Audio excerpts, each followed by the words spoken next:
Now, there's a 40-second delay. Keep that in mind. From the time that they see your video. Even at our house when we're doing it? No. So mine's set up that way. Okay.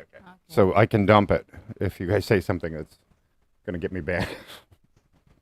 But also improves the video quality by putting that because it gives enough time to buffer.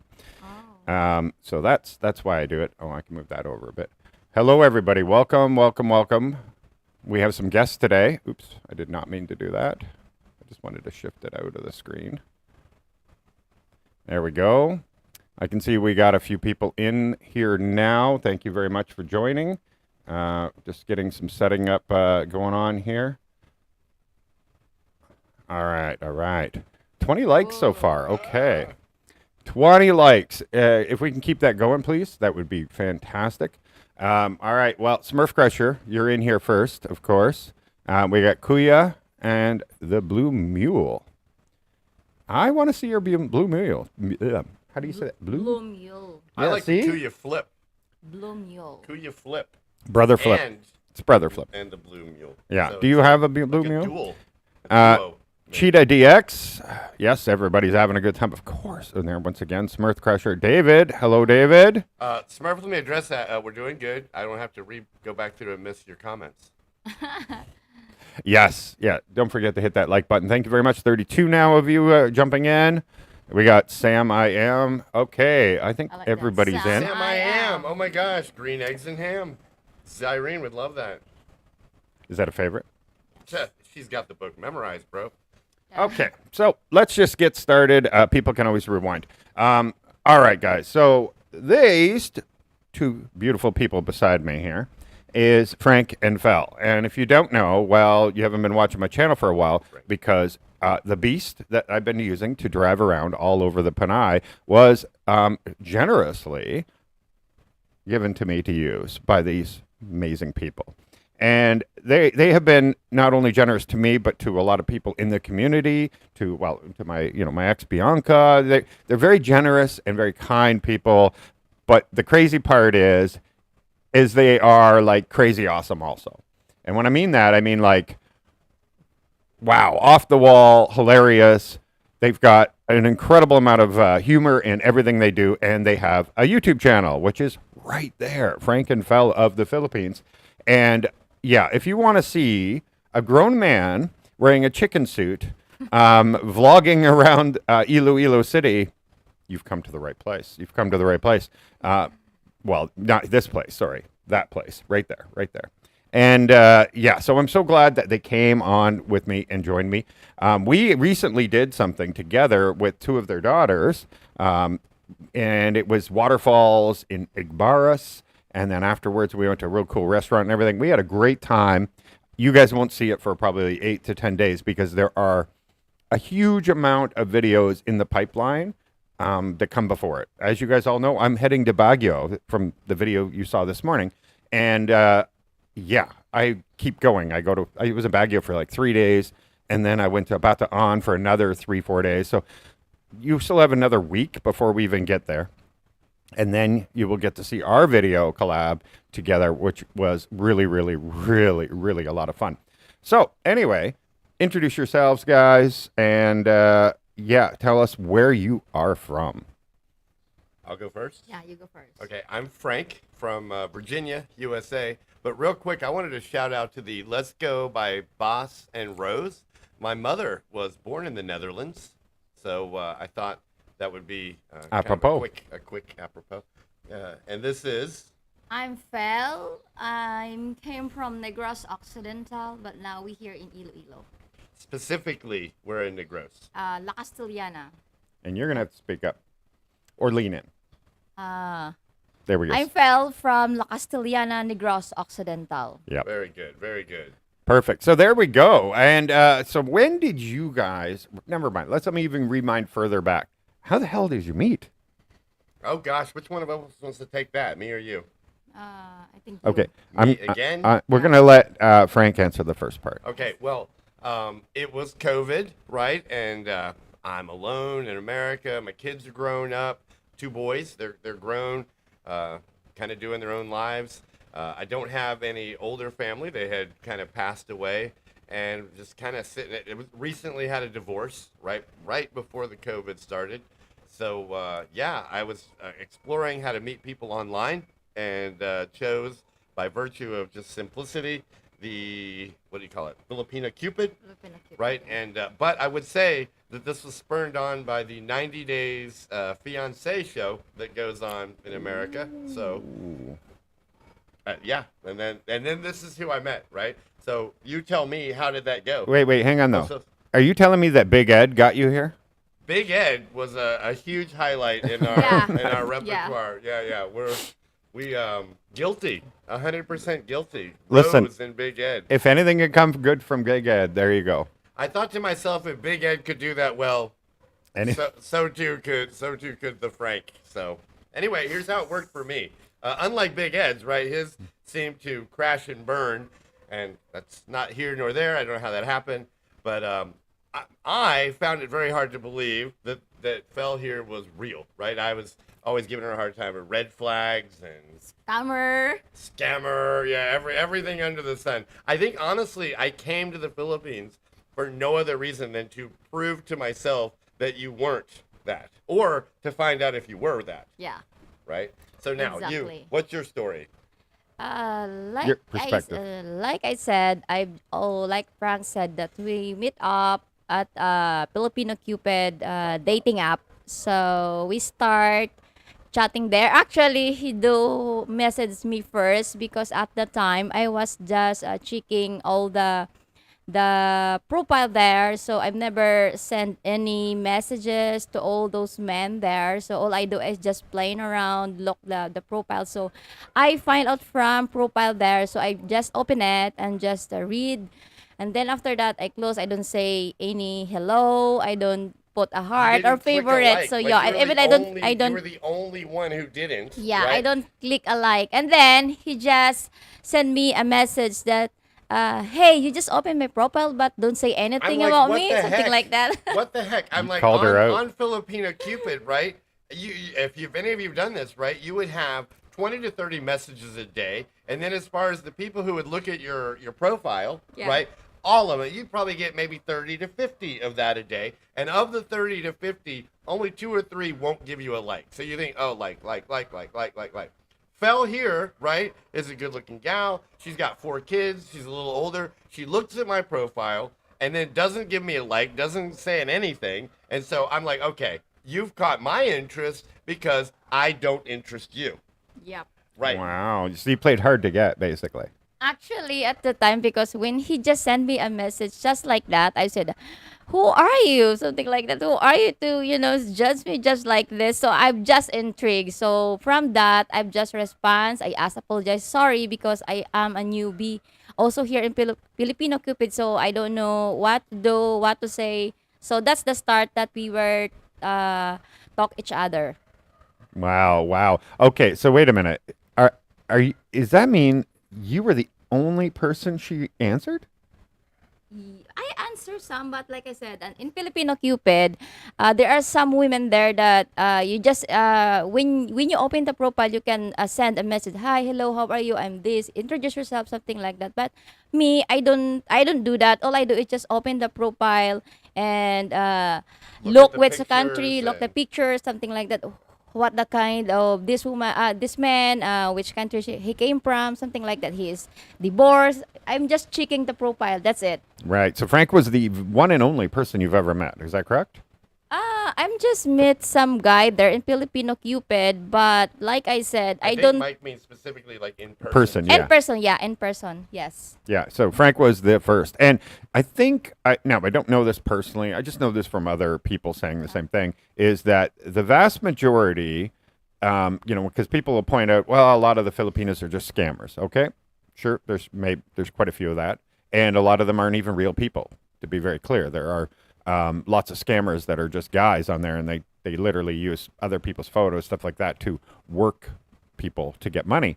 But equally, I think on the other side there is a ton of time wasters of men looking, but will never pull the trigger. They will never come here. They will never, do what it takes. They're literally just role playing for themselves to feel good or something like that, or they're constantly thinking that it's never the right time, and then they never ever make the move. And so I think, Frank, like you said, you showed up. You actually said, okay, let's find out, and you showed up, and I think that actually sets you already ahead of 80% of the people on there. Oh, well, thank you. Again, doing it by only what other people have told me. I can I jump in here because I like what you're saying to the point that when you talk to the girls on these online date sites from the Philippines, they will throw back at you. I think you're a scammer, right?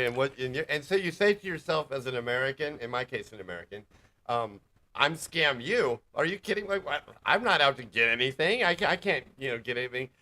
Will you send me a pizza? It's like, no, how about you send me a pizza, right? In America or something like that. But really what you find out after enough talking to the girls, it's to them, right? An American or a Westerner, however you want to phrase it, or anybody on the date site.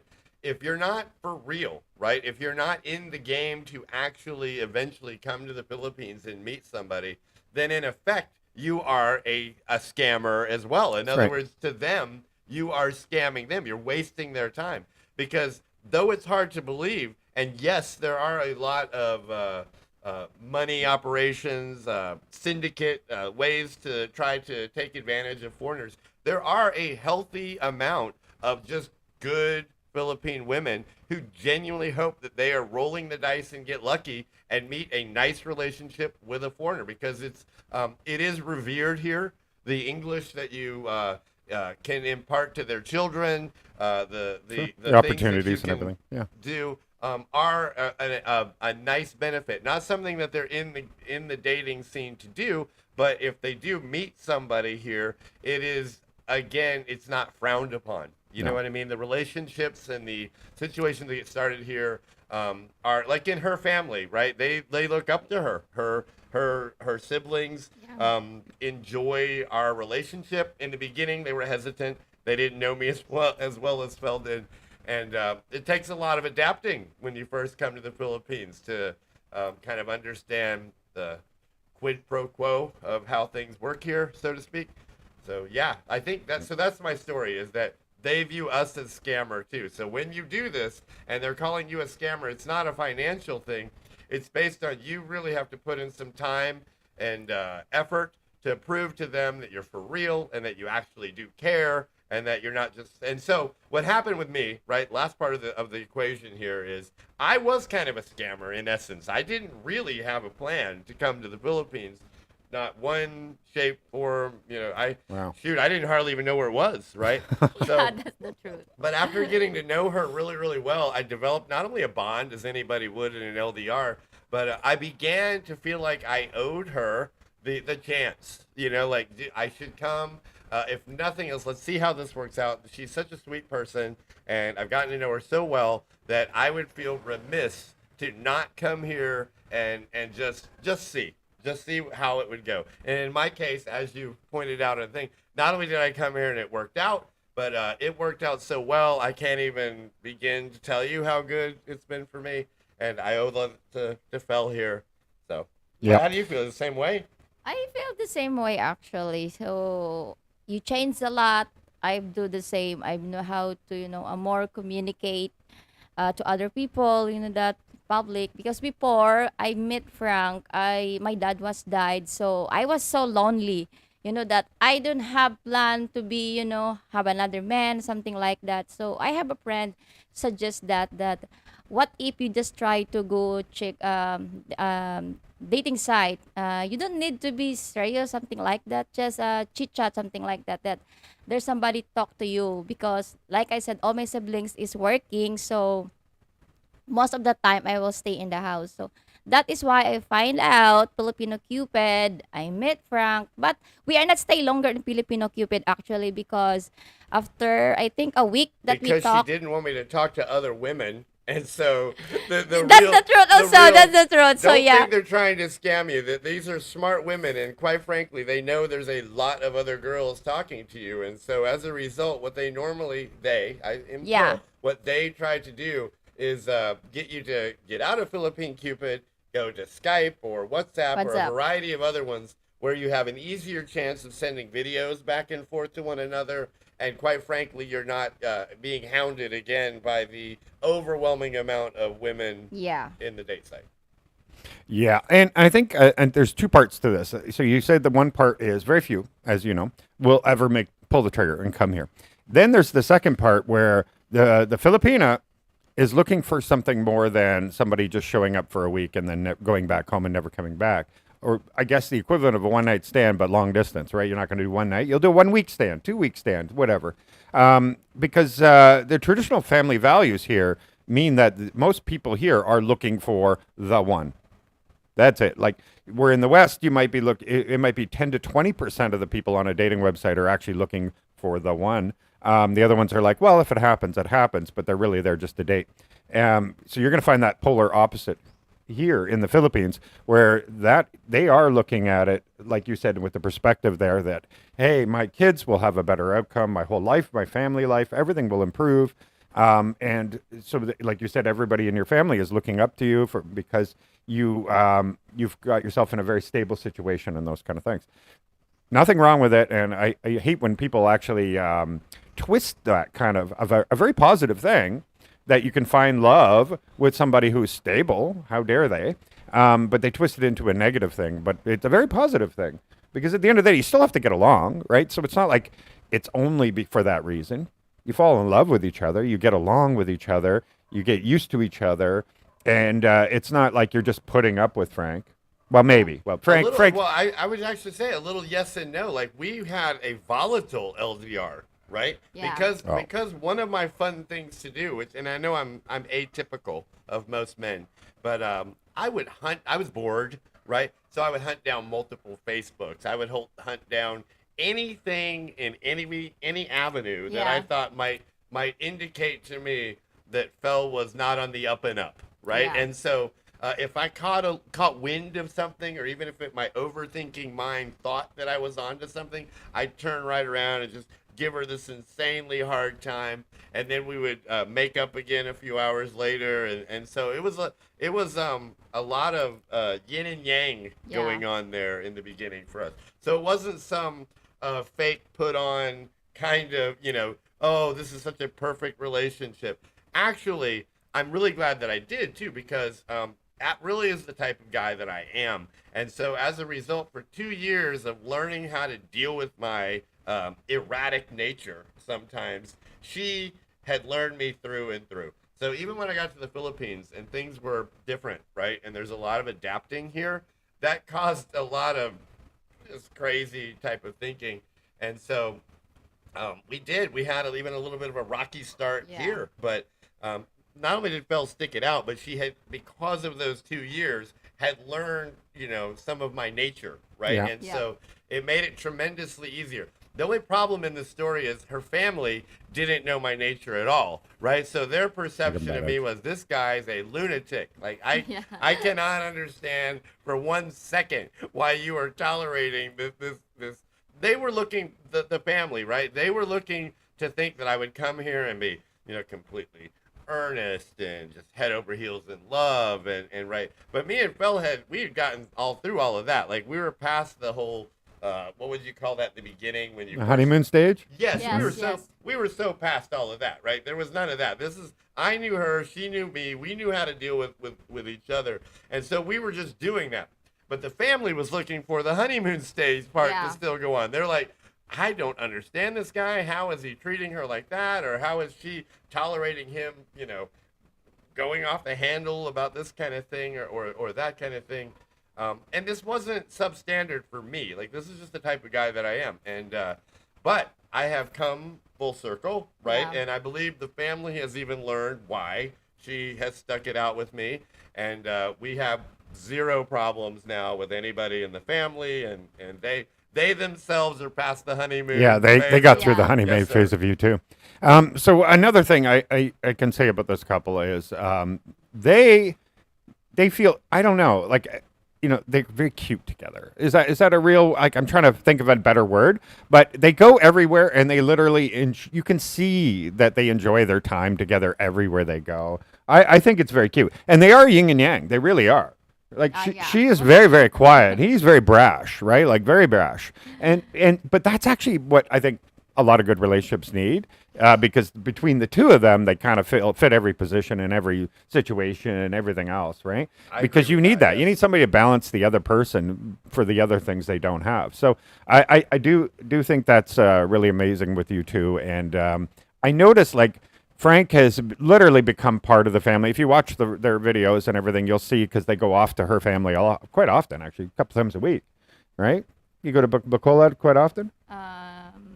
Or is this just recently? Probably not as much as we should. Okay, yes, but I recently think you the have. safe answer is yes. Okay. This is how we've saved face with the Yes. family Yeah. and so forth. And so yeah, you have you've really kind of seemed to We fit keep right in and joined ATVs in. There, we do Yeah. we do a variety of Yeah. family-filled events. Yeah, this guy is like the boy with the toys. Okay, he loves toys. I had the toys in the States. It's easy to make this feel a little bit like home by replacing the same type of toys and things that I did there. So I say that because it basically means you can have whatever lifestyle you had in the States and you can mock it to some degree here while still having all the benefits of the Philippines, meaning, there are goods and bads to the Philippines, and the bottom line is it's nice to have all those same toys while having that Philippine wife, asawa, Yeah. and Yeah. experience. Hey, you were able to just transport your life here. Drop Yeah. it. Sir. Boom. Do it. Okay. So before I get to my next part here, so let me jump in and see what kind of questions we got. Or say hello to everybody, by the way. Hello, MG. I'm trying to find just the new ones there. Hello from California. Wow. I seen one about the Rizzoloni. Netherlands, and let me answer that real quick. Oh, you want to my go back mom- up again? Okay. Yeah, she came when she was 7, right? And I don't know where she was from in the Netherlands. So real quick, I know my family heritage is Netherlands. I believe her family last name was Bunis, if that helps anybody in the Netherlands out. So they were Bunises. So it's one of those places that you basically everybody knows everybody. I know Netherlands has got a huge population. I don't know. So See, again, could yeah, be. It could be because it's not a huge funny you would bring population. this up. I have one brother, and my brother has went once or twice. He even went with my mother. By stark contrast, it wasn't out of no interest. It just happenstance. I never made it to so I don't know. Well. And now my mother's passed, so I guess we call that long lost information. So back to the question. Yeah, fair enough. Okay, and so RK, obviously, the Lone Ranger, also Canadian Kuya. There you go, from Ontario, fellow Canadian. Wait, oh my God, I just Say bought hi the to winning B tick. and Smurf real quick. All right. Hi B, hi Smurf. Yeah, Hi Winter. David's here also. Amelia Roberts, hello, good morning. Let's go. Well, it's good night or good evening to many of you, by the way. So yeah, he's going to be in They're going to be June in in Manila. Yeah. You got to come to Iloilo. If you come to Iloilo, it's dinner on us. Ooh, look at that! Look at that! And actually, that's what I'm going to do. Now there's so many in here, so I just want to quickly go through. I probably will be there. So if you message me, if you are, you'll see. You'll see. I And may be River moving Dog. there. We didn't say hi to River Dog. So River Dog lives in the neighborhood. I just found out from Bianca that she ran, and you guys ran into them as well, right? Yeah. And a couple times now. where is River Dog? Did I lose him? Oh, no, it's Stockton. Oh, formerly River Dog. There we go. There we go. So hello, neighbor. By the way, I don't think we've met. We might have, and if we have, I apologize. Excuse me, guys. Oh God, I'm starting my. the whooping cough is now here in the Philippines. By the way, I saw it on the news this morning. A whole 23 people out of 120 million, and they're calling it a pandemic or something. You know. Standard operation. Frank and his Red Bull. You can get Red Bull in the Philippines. So if you're as addicted as I am. Yeah, Monster, Red Bull. It's available. The energy drinks are here. Okay, so the next part I wanted to talk about is, but sir. don't worry, there'll be plenty more going back to the comments, guys. Is that they do something that's really cool, and they become like the Mr. Beast of Iloilo. And if you don't know who Mr. Beast is, he got very, very famous with 200 million subscribers on YouTube, second largest in the world, by going around and giving away money. But what they're doing is really cool because they're giving it to those in need. And so they do little games where, I don't know, you have to meet a certain thing or you just be in the right place or Well, contests, that kind of thing. if it's a statue, right, it may have a plaque on it, and we may say the 37th word, right? But then we don't stop there. If the 37th word happens to be capitalized, we'll say we want the punctuation and the word, right? So silly little things like that. You drop it in the comment line. Whoever the first one is, we hunt you down. We pay you. We do a video for it. So it's win-win for everybody. We get another opportunity to video. We are helping out somebody. But we don't stop there, because I liked your point. We also go around. Sometimes we'll take the wins, right? The way this started was a couple people won from Canada, like Ninoy, if you're out there. Canada and America. We have the Ilongo American.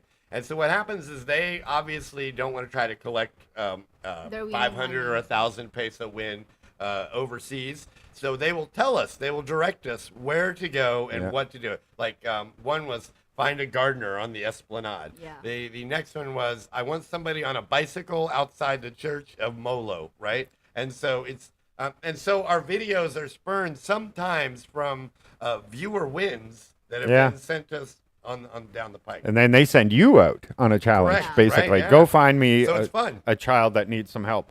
Yes. And that's a great idea. And actually, you know, Excuse me. maybe we'll talk a little bit later, because they're in right here. You know, I'm at the border of Pavia, right? They only live a few blocks from me.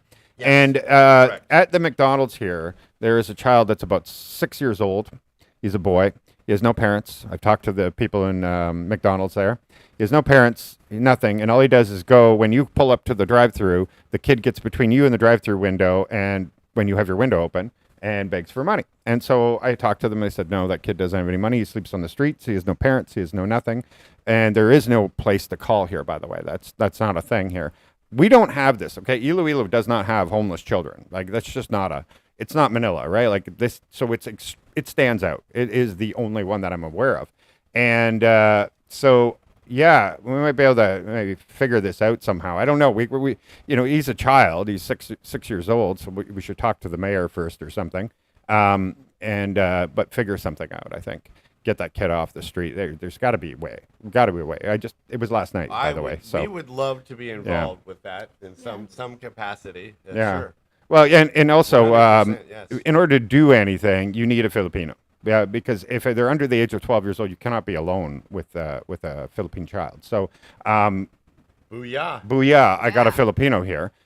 So yeah, we'll figure something out and talk to the mayor of Pavia, and we got to find a way. We got to find a way. I just found this out late last night, so I was waiting to this morning to talk to him. We'll just go and figure out a way to help this kid and get this kid off the street, because that, you know, like the problem with begging is it's self-perpetuating, right? So if you give money to a beggar, you can expect them to go, oh, it's a reward system, right? Oh, it's rewarding. I'm going to continue doing that. They will never break out of that. They will never turn into something else. They're not using that money to then go get clothing to go get a job, right? That kind of thing. It's not going to happen. So it's not a good thing to give money, right? You can give food, there's other things you can do, but unless the person is elderly or missing a limb or, you know, like clearly handicapped in some way, I'll always give money to them, because I'm like, wow, your options are so limited. But when you see the children come up to you, often they run by their parents, you know, that's a job. I found out that, excuse me, again, they gamble. Yeah. The ones at the 7-Eleven. Gamble or they'll take the drugs. money. So like you say, I started to like buy an ice cream or buy a sandwich, and instead of giving them the peso, Yeah. we will give them a little piece of food. And oftentimes they look disappointed. Yeah, Like, they do. It's kind of funny. Yeah, but- if food is really not, food insecurity is pretty rare here. People don't realize. They think everybody's starving. Food isn't usually the biggest difficulty in the Philippines. I think shelter or other things like that, just quality of life, those ones would probably be a bigger problem. But for the most part, it isn't food. Like, food grows on trees everywhere and everything else. It's opportunities. It's just family, you know, improving your family life and, you know, that kind of thing. Outlook on life, jobs, you know, those are the kind of things that I think people need more improvement on, but not so much. They're not literally starving. We're not going to see people like dying of malnutrition. Other than eating just only rice could be a problem. That's definitely a problem. But for the most part, Yeah, opportunity is the best way to that. And I say this all the time about foreigners coming to the Philippines and how they can benefit. Because if a foreigner moves into a community, they bring in a lot of money. So they say on average, they might bring in and spend $100,000 in their very first year because they buy a car, then they buy furniture, and they buy or rent a place. They hire people to do everything all over the place. They spend a great deal of money. They go to all the restaurants. They go to all these places. So they add a ton to that economy. Well, if you get enough of those, that generates a whole economy around that of all these people that are employed into doing those services and those products and everything else. And it's great for a community because then they also don't take from the social services of that community. Their kids aren't going to public schools, they're going to private schools. You're not going to the provincial hospital, you're going to a private hospital. So you're not taking from anything where the city or the state or province, whatever, is actually spending their social welfare money on. You're not taking from any of that. You're only adding to a community. And so when a community embraces foreigners coming in and saying, listen, yeah, we'd love to have 20, 30, 40, 50 of them move into our neighborhood. They also know that's millions and millions of dollars being added into the community, which generates jobs and stuff like that. It takes nothing back from the system, which is fantastic. It's really, really great. Is there people out there that are really rude and not really nice to people and, not a desirable person to have around? Sure.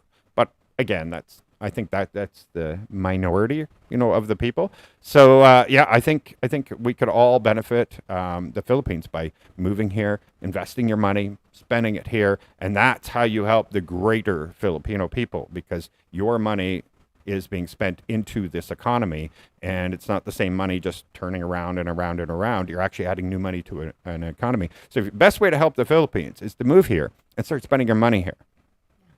That's it. That's how you help them. But in this case, these are individual situations. And you guys, like I said, just doing small little things, giving out 500 pesos, 1,000 pesos, that kind of thing, to often like children in the park, that kind of thing, or people in need. I see you guys do it for a lot of business, the people that are working in the business or something. Yeah. You'll just surprise them and hand them all 500 pesos, that kind of thing. In that regard, right, you hear about there's not really the kind of minimum wage that they have that we're used to, right? So a lot of these folks work for a very, very small amount of money, and they're there all day long, not just your 8 hours. Some of them are 10 to 12 hours a day, and then you ask them how many days they work, and they're like, oh, yeah, all 7 days. And you think to yourself, oh, my gosh, you got to be kidding me. You're not getting very much money, and you virtually live here. Now, in some of those instances, Fel will always point out to me, she's like, Frank, some of those people their houses, they may not have aircon or they may have this. So in some sense, rather than sit at home, right, in what is not necessarily the best environment, at least they're making a something and they're kind of out with some friends and it's at least an aircon environment. But yeah, like I think though these are not necessarily the neediest of individuals, what they are to me is earnest, hard-working individuals that are doing the kind of work that I think a lot of Western people would not only not take the job, but they would complain to the high heavens that they're having to work this many hours and this many days a week and for this low amount of money. So when I see someone working their butt off, right, and they just clearly are working, it's very easy for me to throw 500 or 1,000 pesos, which would be like $10 or $20, right, to this person. And in the beginning, right, Fel was, I don't want to say against it, but her concern is that if we would do this too much, it would exacerbate, and we would have the floodgates. The floodgates. Yeah, right, and that it could create a problem. However, I think not only has she come around, but the truth has been you really don't. It seems to me that even in a crowd of people, like this happened last night, we had maybe 30 people around us, right? We were buying some balut. That's right, I ate some balut, and I always eat the balut if it's the Pinoy. Yeah, right, the Pinoy. That's the one without the fuzzy duckling in there. It's just kind of it's like a dud egg, but it's still good. But we gave 1,000 pesos to the guy selling the balut, right? And we asked him not to spend it on himself unless, of course, he needs it. But for the most part, buy some ice creams, buy some sodas, just help out because he knows best who could probably use a little bit of help. Now, in that regard, you would think, okay, hold on a minute. Like, I just gave 1,000 pesos to one guy amongst 30 people. we could get hit up by, like you've seen yourself with like the way the kids go nuts for Yeah. something. And Even so a business you get card, little they'll all concerned, want one. Yeah, they're Yeah. gonna rip your wallet out of your hand or your money bag or something. But it's actually not like that. There is such a there is, shame is a bad thing here in the Philippines. Nobody wants to be shamed. And so there's a lot of reverence towards helping, right? And so if a bunch of them see you helping one person, they're not going to interrupt that. They're not going to, turn tail on you a little bit. They're not expecting themselves to be helped. I think that the sentiment is probably they are glad that we are helping in any way we can. And so when they see it, they don't seem to hound us for it. Would you? Yeah, I agree with that. But mostly, I like to give help for those people who just work very hard than some bigger that who just like stand at 7-Eleven, just open the door and close the door, something like that. But you see, they have a huge body, and what the heck? You can find a job. There are some old lady there selling a corn, work all day, something like that. So she deserved to, to Oh, that's right. And we don't To help. consider it giving away, right? We Yeah. don't give it away. We feel like we are rewarding, right? We call it rewarding. In other words, we reward people in need and we reward those who are working hard. But yeah, you want to get your money out of old Fel here, right? You got to earn it. Yes, you need to earn that. Just like, for example, they have some people who does, can I ask you help? So there is not specifically told what they want. They ask money, but remember that one time asked Frank, what you need? Why you just tell me what you want? Just asking money for no for reason no at all. reason. So I want specific answer that, my mom is in the hospital. I need medicine, something like that. But so the short answer is our helping has not created a problem. In fact, I believe it is genuinely helping / rewarding.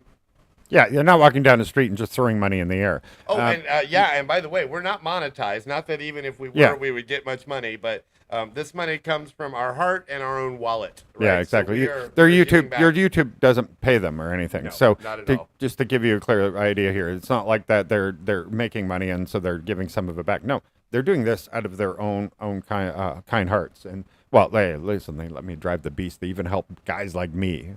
I'm not. Some of it is a we homeless- liked your show. We still like your show, but Well, we like I can do more videos. Right, you Yeah, can do you more can do more videos. So videos. we basically put you more to work, whether you realize it or Wow, not. wait a minute. We gave you, Wait we a gave you the minute. means to provide to your audience more video, more content. Yes. Yeah. Wow. I didn't even look at it from that perspective, but you know what? He's my boss. No, I'm kidding. We all are actually. Yeah, that's- it kinda I mean, is. If you want to look at it from that perspective, again, Kind of makes sense. You do. If you consider this a job, then you are. The audience in is your essence, customer. Working Yeah. for your Yep. your audience. So The audience is the customer. It makes sense. Yeah, well, okay, you got me there. All right, so I'm going to make myself a copy. Before I do, I'm going to ask you guys a question to answer to everybody else. I want you to give an idea to everyone back at home about how safe, from your perspective, when you first came here, from your fears of how safe it would be to walk down the street type thing, and then how it really is today, knowing, living here, how safe you feel walking down the street. And, I'm sure you've been to other parts of the Philippines, right? Not just Iloilo. So A you can few, you yes. can tell us from different perspectives of where you lived. Yes, sir. That's an easy question, actually. I will start. You can so start.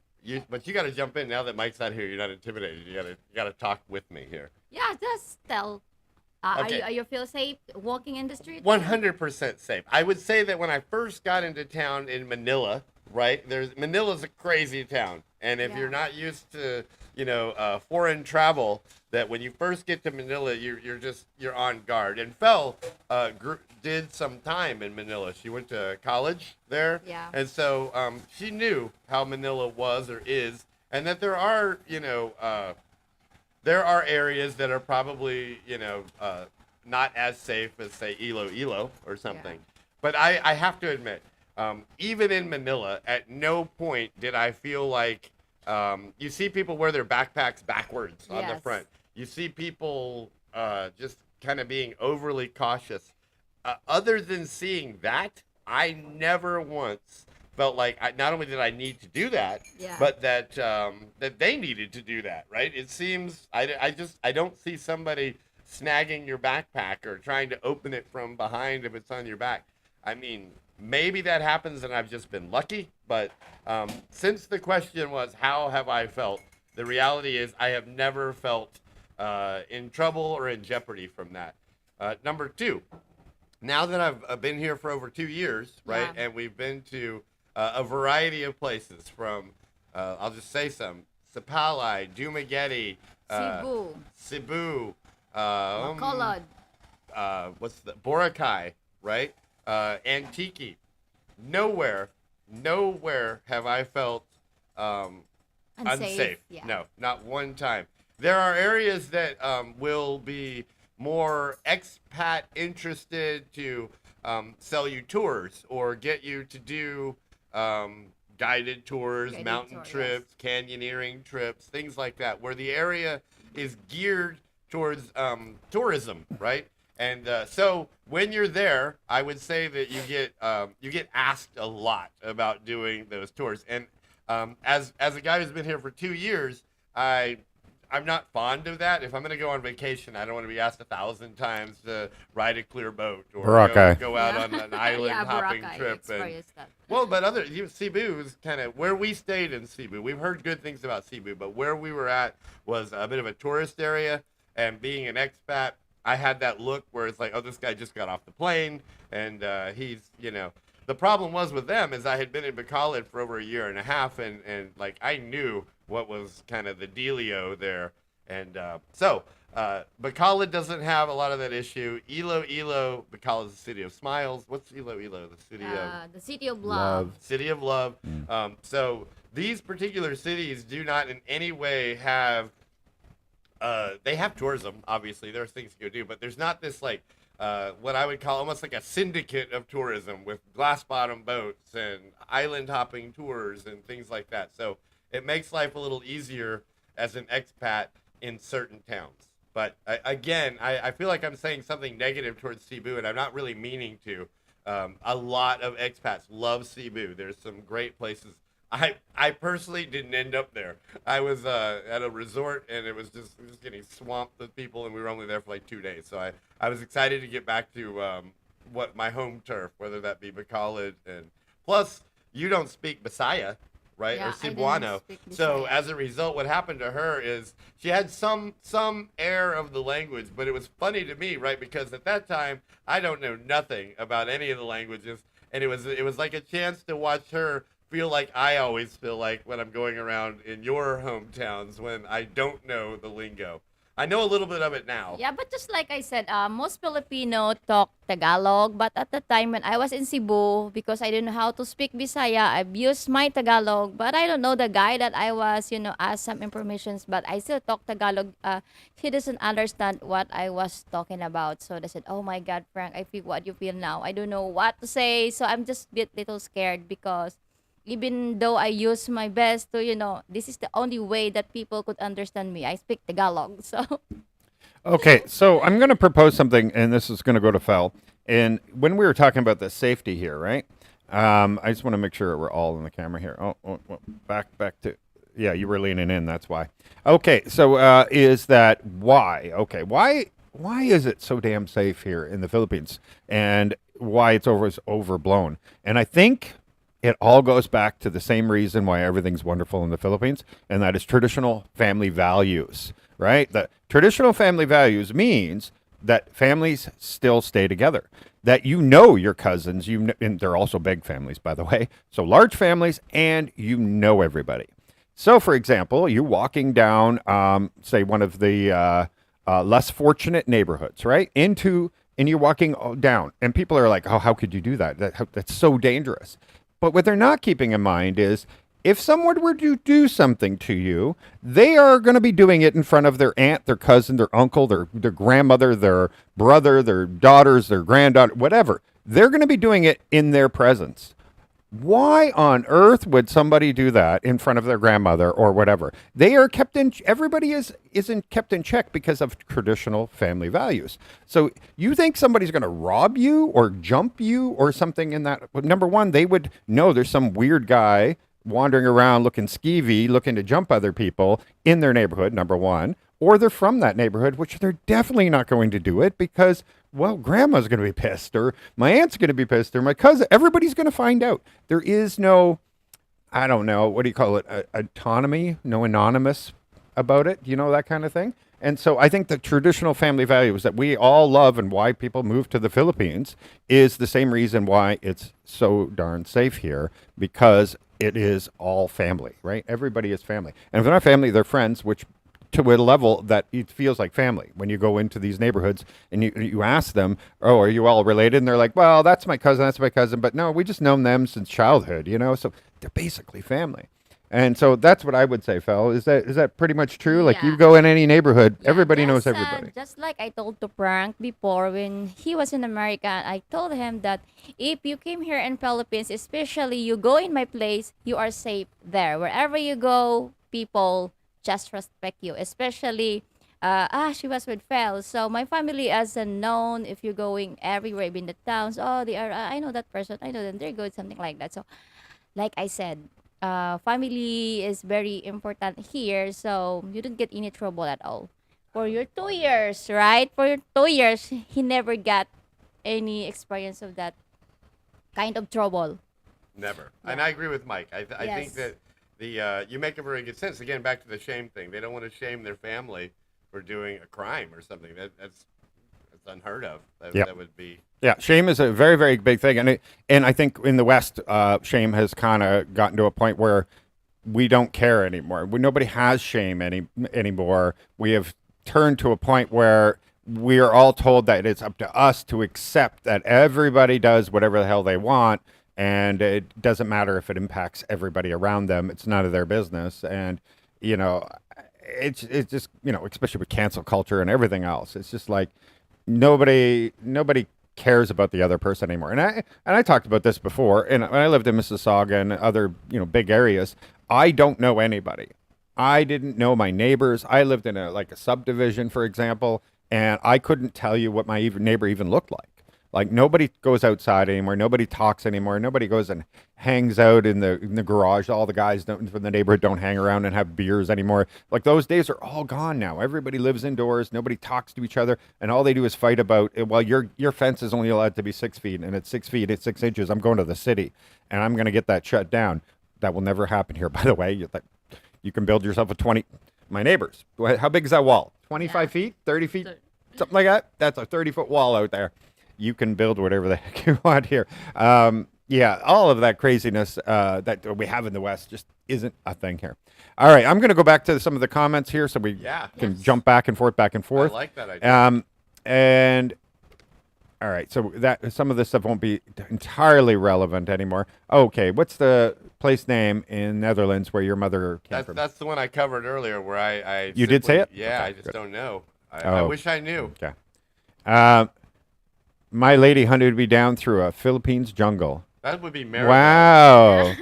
And it Way to worked go, out. Maribel. You caught a big fish. You got a good one.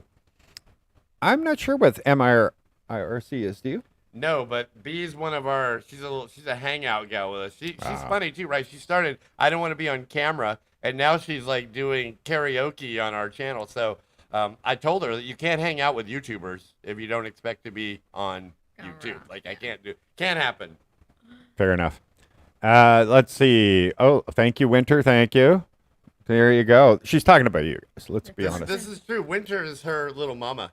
Wow. Nana, right? You call Winter your mom. A Wow. pseudo mom. Wait. Isn't that Tita here or something like that? Nanai. Nanai? Nanai. Nanai Okay. Winter. Nai. Good morning, Greg. Also, good morning to Guy and Double B. And does Fel have any sisters? RK would like to know. None that look like her. That's the interesting part. Actually, I I take that have back. There's I have 3 sisters. 2 of them are married. One Is 100% available, and she is good looking. she's an engineer, but She's an engineer in Manila. yeah. Wow. She's not young though. Again, what is She's she? 49. 48, 48 years Wait a old. minute, Fel, how old are you? Do you mind saying? I'm 41. No way. Yeah. When you were saying older, I thought, okay, Fel's probably 30. But then again, you have 4 kids. I didn't even think about that. Yeah, I'm 41, turning That's 42. actually back on the dating site. That was one of my keys, right? Because you hear so much of the older, younger. And my ex was a younger gal. We had a big age difference, even in the West. So I was ready for a more like-minded relationship. So when we just got to talking, that's the reason we started talking so well. I had for 13 years been with a younger gal, and the conversation was always, sort of younger-minded. And so the next thing I know, the 2 years I spent with Bell just in LDR, we had so many good conversations that were, again, like-minded and age-appropriate, talking about the kids, talking about Hans and college and where he's, go to university. And of course, she's in the province, right? And her job for her family was take care of her mom, take care of her kids, and take care of a lot of her nieces and nephews and stuff. So Fel had spent, I'm going to tell your story a little for you. How many years for your father? I think I spent almost since I went back from Manila, so I stay for almost 19 years. So Of just taking care of family Wow. members and living in the province. yes. So yeah, actually, that's one reason I started having a hard time believing you. I'm like, how can this beautiful, beautiful woman just be sitting in a small little house on the side of a hill and be single? I'm like, no way. Yeah, But yeah, he don't believe that. You're so pretty. I don't believe that you're single, but I am. I figured every man in the town would be like, oh no, I'm gonna go talk to Fel. I'm gonna go talk to Fel. But sure enough. Yeah. Amazing. So, oh, by the way, yeah. and so that led her to wanting to get out, right? She was, you might say she had done her time, Yeah, right? So exactly. she told her other brothers and sisters, it's like, hey, I'm gonna meet Frank. If it goes well, I'm gonna live with Frank. I'm gonna finally do a move on. And so they have, in essence, open armed that situation. Her other sister has stepped in, takes care of her mom now. We help out where we can, buy milk, little things, provide ATVs, Yeah. build fences to help. Her mom has dementia and can wander off. So we built a big giant rock or big wall, Fence. like you're talking about. We built a wall there. Anything we can do to help. Yes. Well, that's For my mom. fantastic. And who's now taking one of your sisters or brothers have taken over now? The one who's taking care of my mom right now is my sister next to me. She's a teacher. So she is the one who in charge to taking care of my mom. So if she was going to school, her husband was just taking care of my mom. When my brother-in-law is not available, we just hired our neighbor to look up my mom. Oh, that's great. That's Yeah. great. Now, I guess she would never leave. It's not like she's ever she's gonna stay there, right? Like it's not like one day you could move her in. If we Would she had move to, here? we would. But just for the record, even through her dementia, this woman does not like going anywhere. Ah, She okay. barely. That's what I mean. She She probably still likes her home. recognizes people and stuff, but at the end of the day, she simply wants to stay in her house. Yeah. It's just it's her routine, and as a result, if you uproot her from her routine, it lasts about an hour, and after that, Nana is ready to go home. She's Yes. ready to just take me home. I want to go back to the house, and she'll have trouble recognizing. I guess not recognize you, but she recognizes me. Like it's going. Like I can't believe how burned into her memory I am when I show up. Nana, who's this? Ah, Frank. Wow. Yeah. Well, maybe because So- you are a newer memory, right? I You, think you weren't so, around yeah. there for So it 20, works 30, for 50, me. 100 years or whatever. I'm very How old is welcome at the house. Even if Fel's not with me, I guarantee you I can. She was 78. She's 78. Yes, Okay, yes. okay. Well, and that means she's already lived a pretty good life then, a good amount of experience in life. Honestly, like to me, if I could make it to 72, I feel like I've won. Yeah. I won the lottery essentially.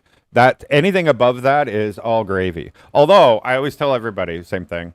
Like I lived a crazy life, right? I've traveled all over the world. I've done crazy amount of things and been in all kinds of situations. If I die tomorrow, not one of you better cry. Like nobody should cry because I lived a hell of a life. If it's my time, it's time. My time, it's all good. Like no one, and that's why I try to tell other people, and I hope I motivate other people to get off your asses and just do it. Like people are like, oh well, I'm going to work for 4 more years. I'm going to save this and this. And put it this way. It'll never be the right time. It'll never be the perfect time. You'll a always good answer, come up with yeah. excuses to not do something. So when you're at the bare minimum, just go and do it. Go and do it, because life is so short, man. Like, you could get hit by a car tomorrow. You could have a heart attack. Anything can happen. And I've lived my whole life that way, where it's in my personality. Obviously, I love change. Change is cool to me, right? Like, I'm just like, oh, and I can't stay still in a place too long, because then I just get antsy and I have to keep moving. And but at the end of the day, when you die, when you're sitting on your deathbed, you're not going to be like, oh, I wish I had more money in my bank, or I wish I had more things or stuff like that. No, you're going to say, I wish I had more experiences. And so you're just holding yourself back from doing these type of experiences. And so when I see people like over planning, I'm like, oh man, you're missing out on life so much, because over planning will kill that. Just get up and go. And a lot of people, they have a difficult process to get up and go. And you just need somebody to kick them in the butt, Yeah. And you've said that YouTube has really done that for you. It has. Because now, like you said, you would have been bored sitting at home watching TV every day. Yep. And you just started the YouTube, not because they're, like I said, they're not monetized, okay? So they're doing this for fun right now. We started the YouTube because Mike and Bianca broke up. So I'm like, hey, wait a minute. Ilo might need a couple here. How did we and go we're a down that little path? entertaining, so maybe we have a shot. But no, that's all joking aside. I did want to pipe in because you motivate people. And let me tell you a quick story. I was doing a reward at the mall for some teenage kids in the middle of the day. Behind them was a gentleman sitting there. His name was Mark Nix. I hope you don't mind me throwing your name into the mix here. But old Mark Nix was a follower of you and Bianca's show, right? His wife is either sick or just going to visit somebody. And this man gets on a plane and flies to the Philippines and doesn't tell his family that he did it. So he says, right? Wow. And what he did was come all the way to Iloilo, not necessarily to hunt you down, but he had kind of hoped he might be able to run into you or something. But so what happens is I run into him, right? And I go sit down with him. He wins one of our rewards. So we did a dinner with him at one point. He went to Guimaras Island. He spent about 30 days here, traveled all over Iloilo. He's a religious man, so he went. And to he a few of didn't the find me churches. once. He didn't find you once. Wow. But he's found you now, right? Okay. In a virtual, Okay. in the virtual world, Right. through us, he has found you, and I think he would really appreciate this message because he literally took what you said to heart, got on a plane, even chanced not, like what are my kids gonna do? Perhaps he has health related issues. Perhaps I don't know, Right. but I do know that he took your message to heart. Got on a plane, flew to the Philippines, maybe even got himself in trouble with some of his family members, but, at the end of the day, literally came here to see what it was all about. He toys with the idea of perhaps selling off his things in America, bringing his wife and so forth here, and just finding a place and trying to just enjoy some of that Philippines before he dies. So, like if he's one guy in a microcosm, I would have to tell you that, you do have an effect on people, me Good. and Fel and, Mark. So you're doing very, very well, Mike. Good Well, job. all right. Well, Job well done. Well, I appreciate that. But and I it doesn't have to be Iloilo. It can be, say you're watching this, but you really want to go live in Cambodia. Whatever. Same story. I still think that you should go for it. You should go and do it and live. We all, and it took it didn't take the pandemic, but for me, it took that, like it was the last push. I was already vacationing, dreaming of living at the time, all I thought about was Costa Rica, Mexico, and Guatemala, and all these other places that I would visit. Those were the places on my radar. And I was just like, I'm going to just go and work online there. I was pretty sure I was about to do that anyway. And it just worked out, because of Bianca, I was obviously, I pointed this way to the Philippines, but it would have been happening no matter what. It's just the pandemic woke me up to, it's never going to be the right time. And what the hell? At the time, we were thinking, because it was the beginning, right? I was thinking, wait a minute, is this going to be years of being locked in my apartment? We weren't even allowed to go for a walk in the park at the time. That was the beginning.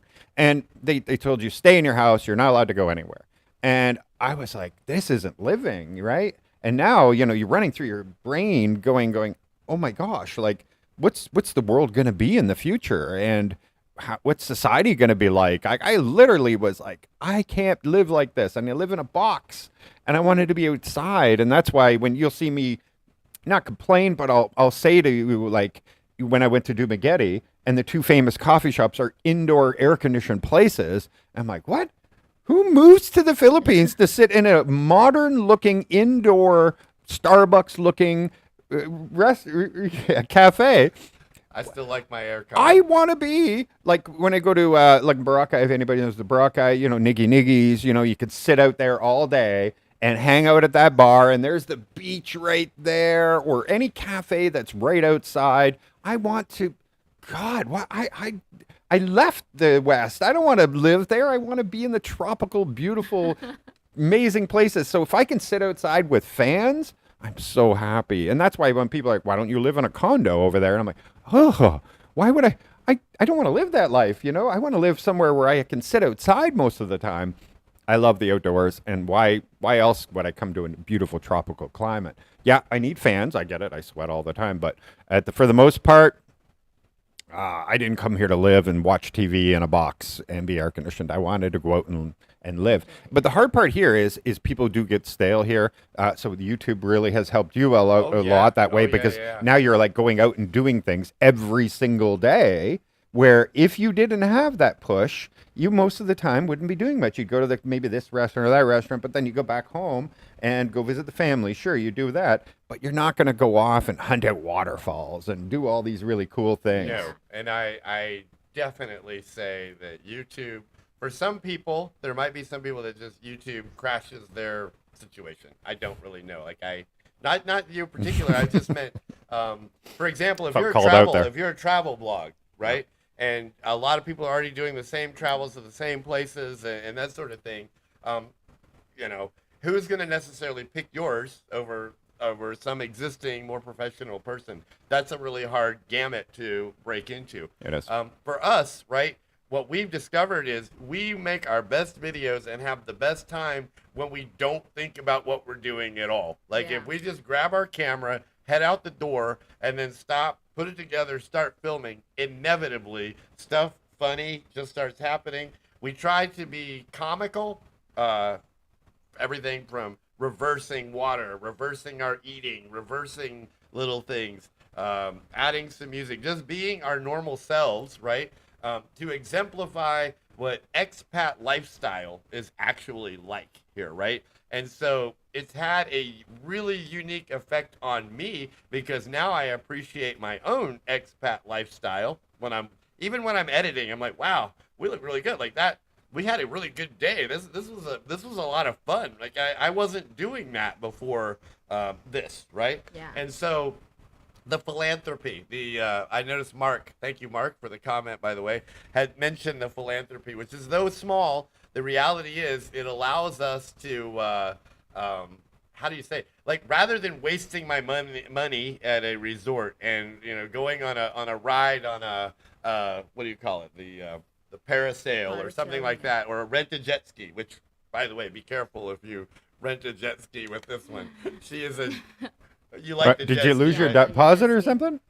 She is okay. on or off, all or okay. go. And so we take that money and we kind of throw it back to the people a little bit, and the reward we get from that is so positive, right? You just can't help but not kind of continue that.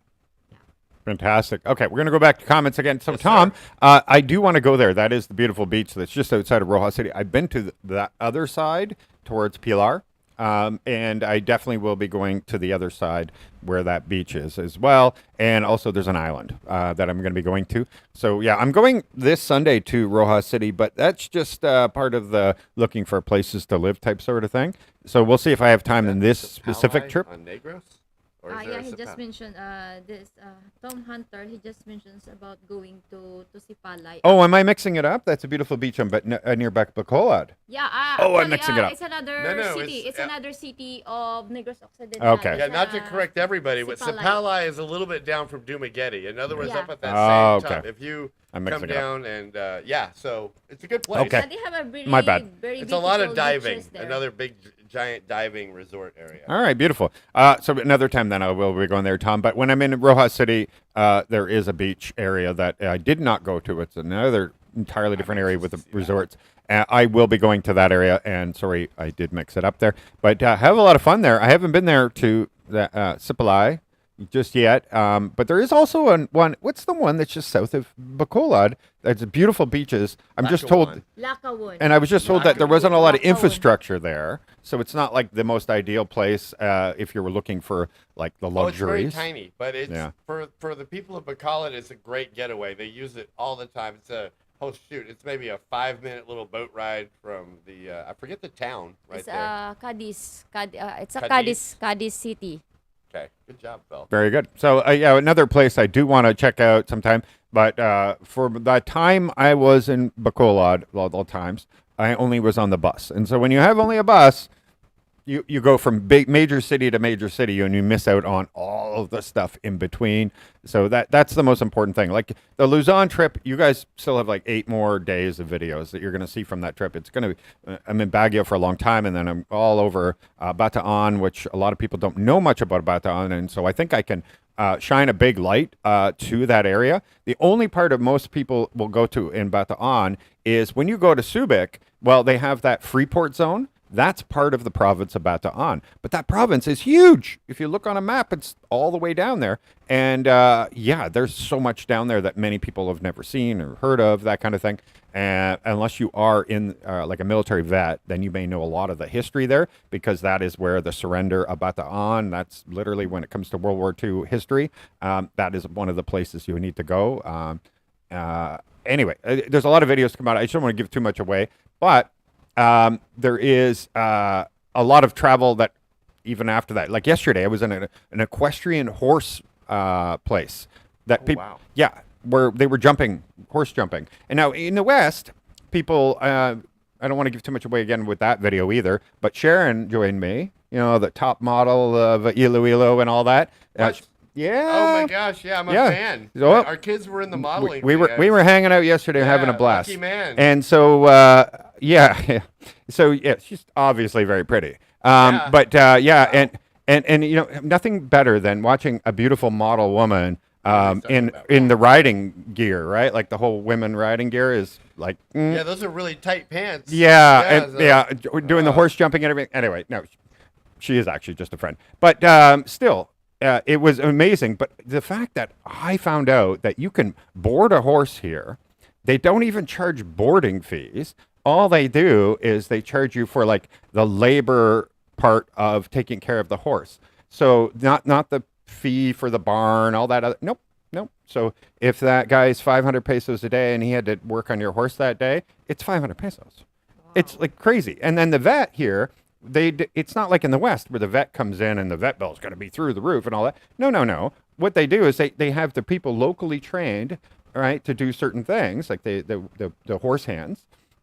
And then they have a vet on call in Manila that they call and they explain everything, video conference, that kind of thing. And the vet prescribes it, and they just go and pick it up here, and then they give it to the horse. Wow. And Okay. and then the vet shows up once a month. They bring him in for all the horses, and he just goes around. And the cost is so minimal that you can actually board horses here for your children, and they teach them how to do either Western, equestrian, and I don't remember the other one, but there was like 3 different types, like Western and I'm only familiar with I'm the not sure. Western and the equestrian. Yeah, so like the Use horse different jumping, saddles, I then you think. have Western, and then there's like the one that they can dance, the horses dance and stuff, Oh, where they okay. canter Yeah. left, right, all that. Anyway, You'd love that. and I'm scared to yeah, death. and then these are the people like the owner there and everything. They go to the polo club in Manila and stuff like that too. And but yeah, I loved the place. It was absolutely amazing. Great experiences. Did you ride a horse? No, Sharon did the riding, but Okay. the thing is I saw the horses, and the big ones were already taken, and I Okay. didn't. I looked at You're the a big smaller guy, that makes ones, sense. and I was like, I'm not getting on you. I would feel so bad for that horse, and I they're like, agree. no, you can handle. And I'm like, that doesn't No, matter. I agree. I wouldn't do it. But the bigger horses, yes, definitely. But the bigger horses are, like I was in the horse racing business, and the really good ones, the ones that can jump really great and all kind of things, are often very feisty horses, right? And I would be not for myself. I don't care about falling off a horse and everything else. I have no fear when it comes to that. But if something happened to that horse and it tripped or something, anything like that, and it broke its ankle Yeah. or oh man, I couldn't live with myself on that kind of thing. And so at the end of the day, I was like, okay, these aren't trail riding horses. These are professional jumping horses that are temperamental, right? And so we'll let the professionals ride those for now. I'm Good totally man. Smart move. I'm the Western riding type of guy, okay? Ditto. And so I would have taken a nice, trail riding horse down the path, no problem, and I will in the future for sure. But I didn't realize it was that cheap to board horses here and to have your own riding horses. And if you want to be in part of that, it's very, very possible. That's a surprise to me too. Yeah. That's a good story. I think most people didn't even know they had an equestrian center right here in. I did It's not. not Been here- Iloilo been here City, for a but year and a half. it's just outside of the city. So Nice. yeah, so stay tuned. Lots of stuff coming. Lots of stuff coming. Exciting. We have like a billion comments. I'm just Let's going do to it. quickly Keep go going. through some more of these here. And I just want to thank anybody in here. If we miss your comment or something, and it's something that is important, or you really wanted an answer, just write it again, because then it'll just show up at the bottom, and we'll catch on to that. I'm always overconfident how safe I feel walking around, that my girl needs to stop me from certain areas. It's true, but it's also true that I've never seen or heard of somebody getting like home invasion. I've never seen anybody getting their house broken into. I've never seen a car. You can leave your car. Don't, but you could leave your car unlocked, because I've done it by accident before in the past. In that, you leave it parked in front of a store. People don't think to do that kind of thing. Actually, I would say too that I think what I've noticed more expats afraid of here are the dogs. Yeah. Yeah. You never know. Is if- it a if tame we're one, gonna or- be 100% honest, true. the thing you can't gauge here are the strays and what they do. Now, I myself, I don't walk around fearful of this. I should, but I don't. But yeah, I think at the end of the day, people are far more worried about stray animals and the potential of getting, hurt or attacked by a dog than you would be the people. So anyway, thought I would say that real quick. Thank you very much, Murphy. I think that was pretty amazing. I was lucky out. The street was empty. Oh, look at that. River Thank dog. you, River. Let's go find you him. can call Let's yourself boom. stock dog, but to me, you will always be the turbulent River. Yeah. I love River. Thank you very much for the super chat there, Stock Dog. That's awesome. Really appreciate you. And hello, neighbor, by I'm the way. honored. Yeah. Wait, now how do I? Oh, yeah, I have to click it, I Mike, think. when we leave, we'll pick up our 250 from when we're heading out the door. And- Actually, no, you can take my 250, throw some gas money on the truck there. Fair enough, fair enough. I'm just teasing. Fair enough. Well, actually, remember, I only get half of it. Oh yeah, so Yeah, it's, YouTube gets half. $1.25. That's for a right. gas That's tank. right. That's Okay. right. There you go. Well, yeah, and I try to return it full when you give it to me, so that's fair. Let's see. The only tour scam I have had on the first visit was not having a clue about transportation. So a random cab company charged me big time. Yeah, I absolutely hate taxis. That's why I always tell in my video, I will tell you if they use the meter or not, or if they don't. Right? Like if I go to Bacolod, I don't use taxis. They will not use the meter, so I use Grab. Thankfully, they have Grab. But in places that I'm just saying. Well, with the Filipina, they always use the meter. I hear this story. lucky when I you. watch, just so Well, you know. Iloilo, by the way, absolutely always uses them. Oh, okay. but Taxis do not. Any Yeah. cab I've ever been in with her, it's always meter. I've never Yeah. once. Manila? The only time we ran into this is we were getting off the ferry here in town, and the Iloilo ferry guys will try to put you in a, what do they call it, like a limousine van. or a Just van like or a- Oh, a something. van, yeah. And then it's a flat rate. Boy, was she Yeah. she was mad. I was Yeah. pissed off because imagine that from the ferry to the Westwood, I pay for 1,200 for the van. That I thought we have a lot of people just ride in the van, but just only me and Frank. I said, what the heck, 1,200? Give you an for idea. just two It would be like 130 yeah, pesos. when I've learned that. So when every time I get out from the port, and no, we go line in the taxi. So we just pay only 200 or So there's a piece 100 of peso. advice. When you get off the ferry, just don't listen to the guys that are so-called trying to help you. Just patiently stand in the line. It takes maybe 5 minutes. and they one by one put you in a taxi cab. Or and use again, Grab. Make sure they just use the meter. Yeah, or use Grab. Oh, you Or grab. Grab. But Yeah, yeah, Iloilo has a mandatory thing. It's a crime here, and they must use the meter. It's supposed to be a crime everywhere, but you're going to find something very different about Iloilo City than some others. I'm not going to say all of them are like that, but here the rule of law is actually applied, right? So if they say that, because there's a lot of laws here in the Philippines, right? Some people say, I wish they had a law for that. They probably do, but is it enforced? That's the most Yes. important thing right here. So in this city, the laws are enforced. So for example, there is a curfew. Like that kid can be in the Pavio run, but here they could not, because at 10 p.m., if you're under 16, you cannot be outside without your parents or an adult. So you are not allowed to have, like, kids aren't on the streets here. They are not blocking the entrance to the 7-Eleven. That kind of thing is just not something that takes place here. It is important, I think, for civilization as a whole, that if we make rules, that they're enforced. I So- didn't know that. That's good. Actually, that there's It's a big improvement for this place. Hey, more coffee. Yes, please, more coffee. I love it when I'm able to catch live streams of people I follow. Thanks for sharing your travels and answering questions. Thank you very much. More coffee.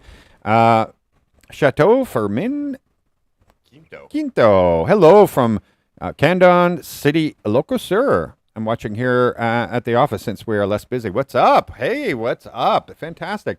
Hola. I really loved it up there, but traffic was just brutal. Just that one road, that takes you up that side there.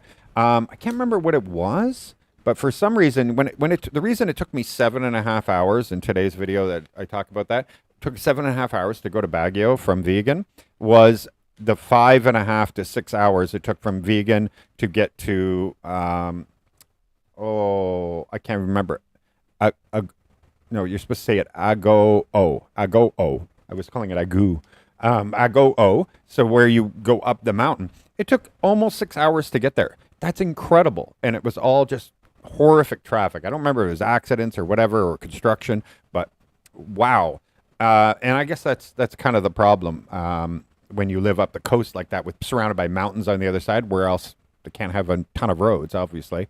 But that was a little rough on me. But otherwise, I'm going to tell you guys, such a beautiful area, especially Vegan. You guys saw that, right? Yeah, the- Wasn't Oh that my beautiful? gosh. Actually, Yes. Oh. I'm still vegan jealous is of known as a Baguio. very beautiful place. Well, Baguio, you're going to find out real soon. I don't want to give anything I'm away. not, I The just next say it. videos, there's so much I want to say, but That's I'm on going our- to hold that's- off. Don't say it. It's on our short list too. So, All right, fair I'm enough. Just jealous. Uh, Well, I should. Excited to try it. All right, Canadian Kuya, you're meeting a girl from Rojas City. Fantastic. You want me to do any snooping for you? I'm kidding. I'm not going to.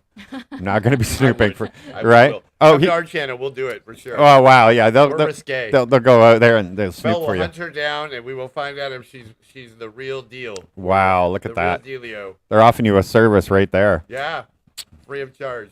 Elmo, nice to see you. Thank you very much. There's Helen. Hello, Helen. From Scotland, by the way. So Wow, it's really cool. difficult for her to come on to Yeah, my yeah. vlogs because of the time differences. So when she does come on, I very much appreciate it. She's been with me since the beginning. So thank you very much, Helen. Wow, Siberia. Ooh, Swingovic. There's a cold. There's a Siberia. cold zone. Listen, yeah. listen. I didn't know I had anybody watching me from Siberia. That's friggin' cool. I think it's spelled. Yeah, right away. Look at Spell Bay the learn to Potato me. Masher. Wow, Me. Siberia. Wow.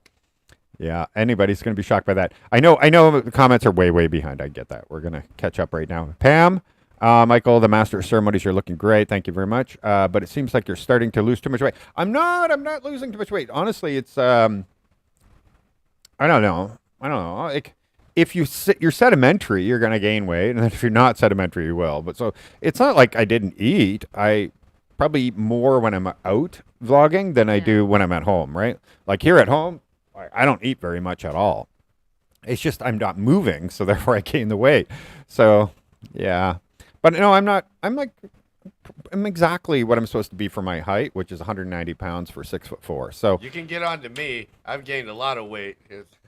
well, we'll get you more vlogging in. You know, I need to get out and do a little bit. That's My right. walk last night was good. I did good last night.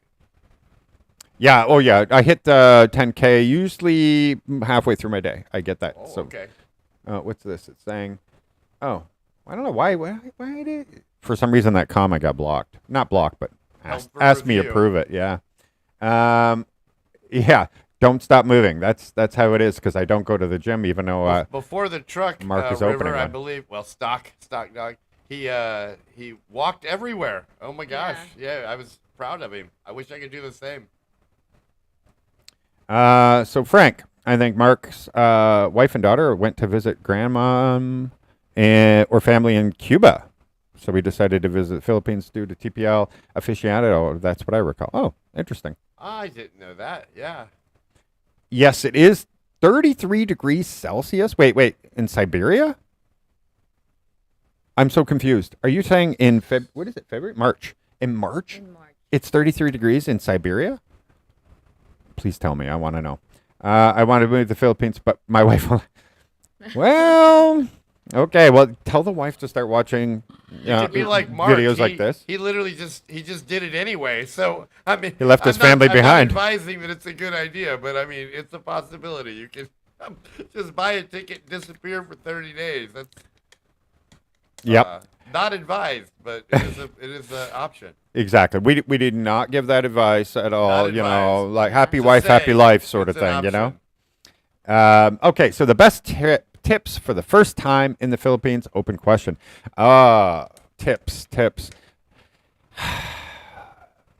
That's such a general thing. Understand that everything that looks American isn't exactly still Americanized. Like, you know, your KFC, your McDonald's, your all these things that are like staple fast foods or sizing of clothes, right? Like in America, I'm an extra large in everything all day long. Here, we're talking double and triple X, and sometimes even that is still too tight. Like, so the sizing of clothing is very, very different. It's more of a European kind of sizing. I fit medium, by the way. Medium, right? Just not the length sometimes, but I put Medium. medium shirts on. All right? Isn't that insane? I'm 6'4". That doesn't happen in the West. I am a large to extra large in the West. So even if it says Guess or Calvin Klein, ignore all that. Yeah, Try it on. It's not going to be the same. correct. Shoes are also different. Size 12 here does not fit me now, which makes no sense. It's like 12 and a half. Where do you get 12 and a half? But yet at home, would be like 11 and a half. Somebody explain this to me. It doesn't make any sense. Same brands. Medicine is different and harder to get a hold of. Like, is over-the-counter drugs in the West Oh, are yeah. very easy to buy. Like Pepto-Bismol, you can't find Pepto. No. Tylenol, Advil. Tums. Yeah. You know, these Basic things stuff. that we kind of live on and are easy to get hold of. Like me, I was a bit of an addict, but nasal spray, right? If you like a good, strong, clear you out nasal spray, you almost need a prescription here, You might, because I've never seen it. right? And so getting a hold of it, sometimes they will rarely have it in the pharmacy. Like about every Something 3 months. Out of stock. Out of stock. Yeah. Stock. And So, and also pricing on some of the stuff that when it comes to drugs is another thing. Like for example, a little thing of cortisone cream, like a little tiny thing. My doctor would give me a prescription. I get a tub, right? Yeah. So if you have eczema or psoriasis, and you could just put like this, and that tub, and I did not have benefits or anything, and so I would buy it cash, right? That tub, the filling fee was $9.99 from the pharmacy, granted, but the actual drug itself would be like $1.80 because for this big tub. So the actual drug, right? So off the shelf, the 0.001% or what is all they have, and there are these little things, and it's like $7, right? It's incredibly Unheard expensive of, here for yeah. that. Yeah, Yeah. the drug companies kind of control everything here, but also a lot of the things you can just get on Lazada, and then they find out it's a prescription, and they pull it off Lazada, but you can find it. Somebody else will sell it the next day. Yeah. There are ways around that kind of stuff, but yeah, it makes sure you stock up on your medications, stock up on like the off the shelf stuff, like you said, Advil and Tylenol, like just sinus and cold medication, like the NyQuil. Advil, sinus Like and if cold. you like a NyQuil or something. Yeah, bring that, pack Bring it all it, up won't because you're matter. not going to find it here. And if you do, it'll be way too much money. They have I don't know what that. I never got it, but my friends swear by it. There's this little blue pill apparently you can do for headaches, and they're like, "Oh, you don't even know. Like it knocks know? you the hell out." What he's talking about? It's a blue pill for headaches. I think it's a Dolphinal. Maybe. It's a See? Dolphinal. Yeah. She knows. Yeah, maybe, but apparently it's amazing. So I'm like, okay, I don't get many headaches. I don't really get any. It was only Bianca that was getting the like the headaches or this. She gets a lot of the allergy stuff, right? And so she just takes stuff for allergies constantly, and more in the Canada, by the way. She had horrific allergies in Canada. You couldn't even leave the house half the time. And then here, outside isn't the problem. It's inside with dust. And I'm like, wow, there's a magical way to get rid of dust. It's called cleaning. Yeah, Yeah. that's a good point. Which, by the way, housekeepers here, like that's, you can have a really good housekeeper, right? They don't charge much here. So, No. because again, the wasting's so low and they will work their butt off for you. You feel guilty. Well, and you don't have to feel Why? guilty. I know, like I have friends that they're like, listen, like for example, when I had a housekeeper at the last house, there was nobody in this neighborhood. I couldn't hire anybody in this neighborhood, but my last neighborhood, I would just give them. So they would normally make 500 pesos a day, right? Like that. Say that's the wage. Some people pay as low as 300 a day, but let's say it's 500 pesos a day. I'd pay them a 500 pesos for the hour because I just needed them to come in for an hour every week just to clean up. They'd be gone in like an hour and a half. And still I give just the give them full- 500 pesos. Yeah, good Exactly. job. Good You job, know, Mike. at the end of the day. And then I have other friends that, you know, they like their employees. They try them out. So say they hire them at 500 pesos a day and they work for them. But the moment they see that they're going to be a good worker and they're actually turning out, they raise them up to like 900 pesos a day. And they're like, well, yeah, number one, I never want to lose them because they're great workers.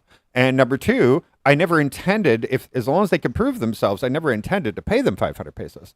But I wanted to hire them first, see if they're going to work out, make sure that they're going to be the right kind of person for this, and then I'm going to pay them like 900. And if you're paying 900, that's like triple what some places are paying per hour. Like provincial areas, it's like 300 pesos a day. Not hour, sorry. Ignore my hours. I meant per day. 300 per day. So that's like $5.80, that kind of thing per day, right? So you're tripling it. But if you want to keep good quality people and you want them to not be desperate and in need of money all the time, pay triple the wage. They're not going to steal from you. They're not going to steal anyway, to be quite honest. Like people have these kind of I fears thought the same thing. pretty often there. And so anyway, I just like to take, and I know a lot of people that do that for their people. It's not just money too. What they'll do is every time they're anywhere and they're with them, they're going to buy food for them, their family. They're always doing extra things for their staff. A lot of times they'll bring in a housekeeper that's living there permanently, and they'll get like a little electric cart for her to drive back and forth and stuff like that. Just make her life easier. Anything you can do to help and improve people is fantastic, and you're going to keep the people that are good. I don't even know how we got down that path, but I did. I am back November, December. Oh, that's too bad. Okay, I'm just trying to jump around here. Is that CVN Commander or CVN? I don't know. Canadian. Canadian. It's a Canadian brother. I'm new to this. We're new. I'm a new YouTuber. There we go. There's Helen again. Hello, Helen. All right. Sorry, guys. My comments jump all over oh, look at that. I got more. Okay, so we got another one here. Michael Onstad. Hello, brother.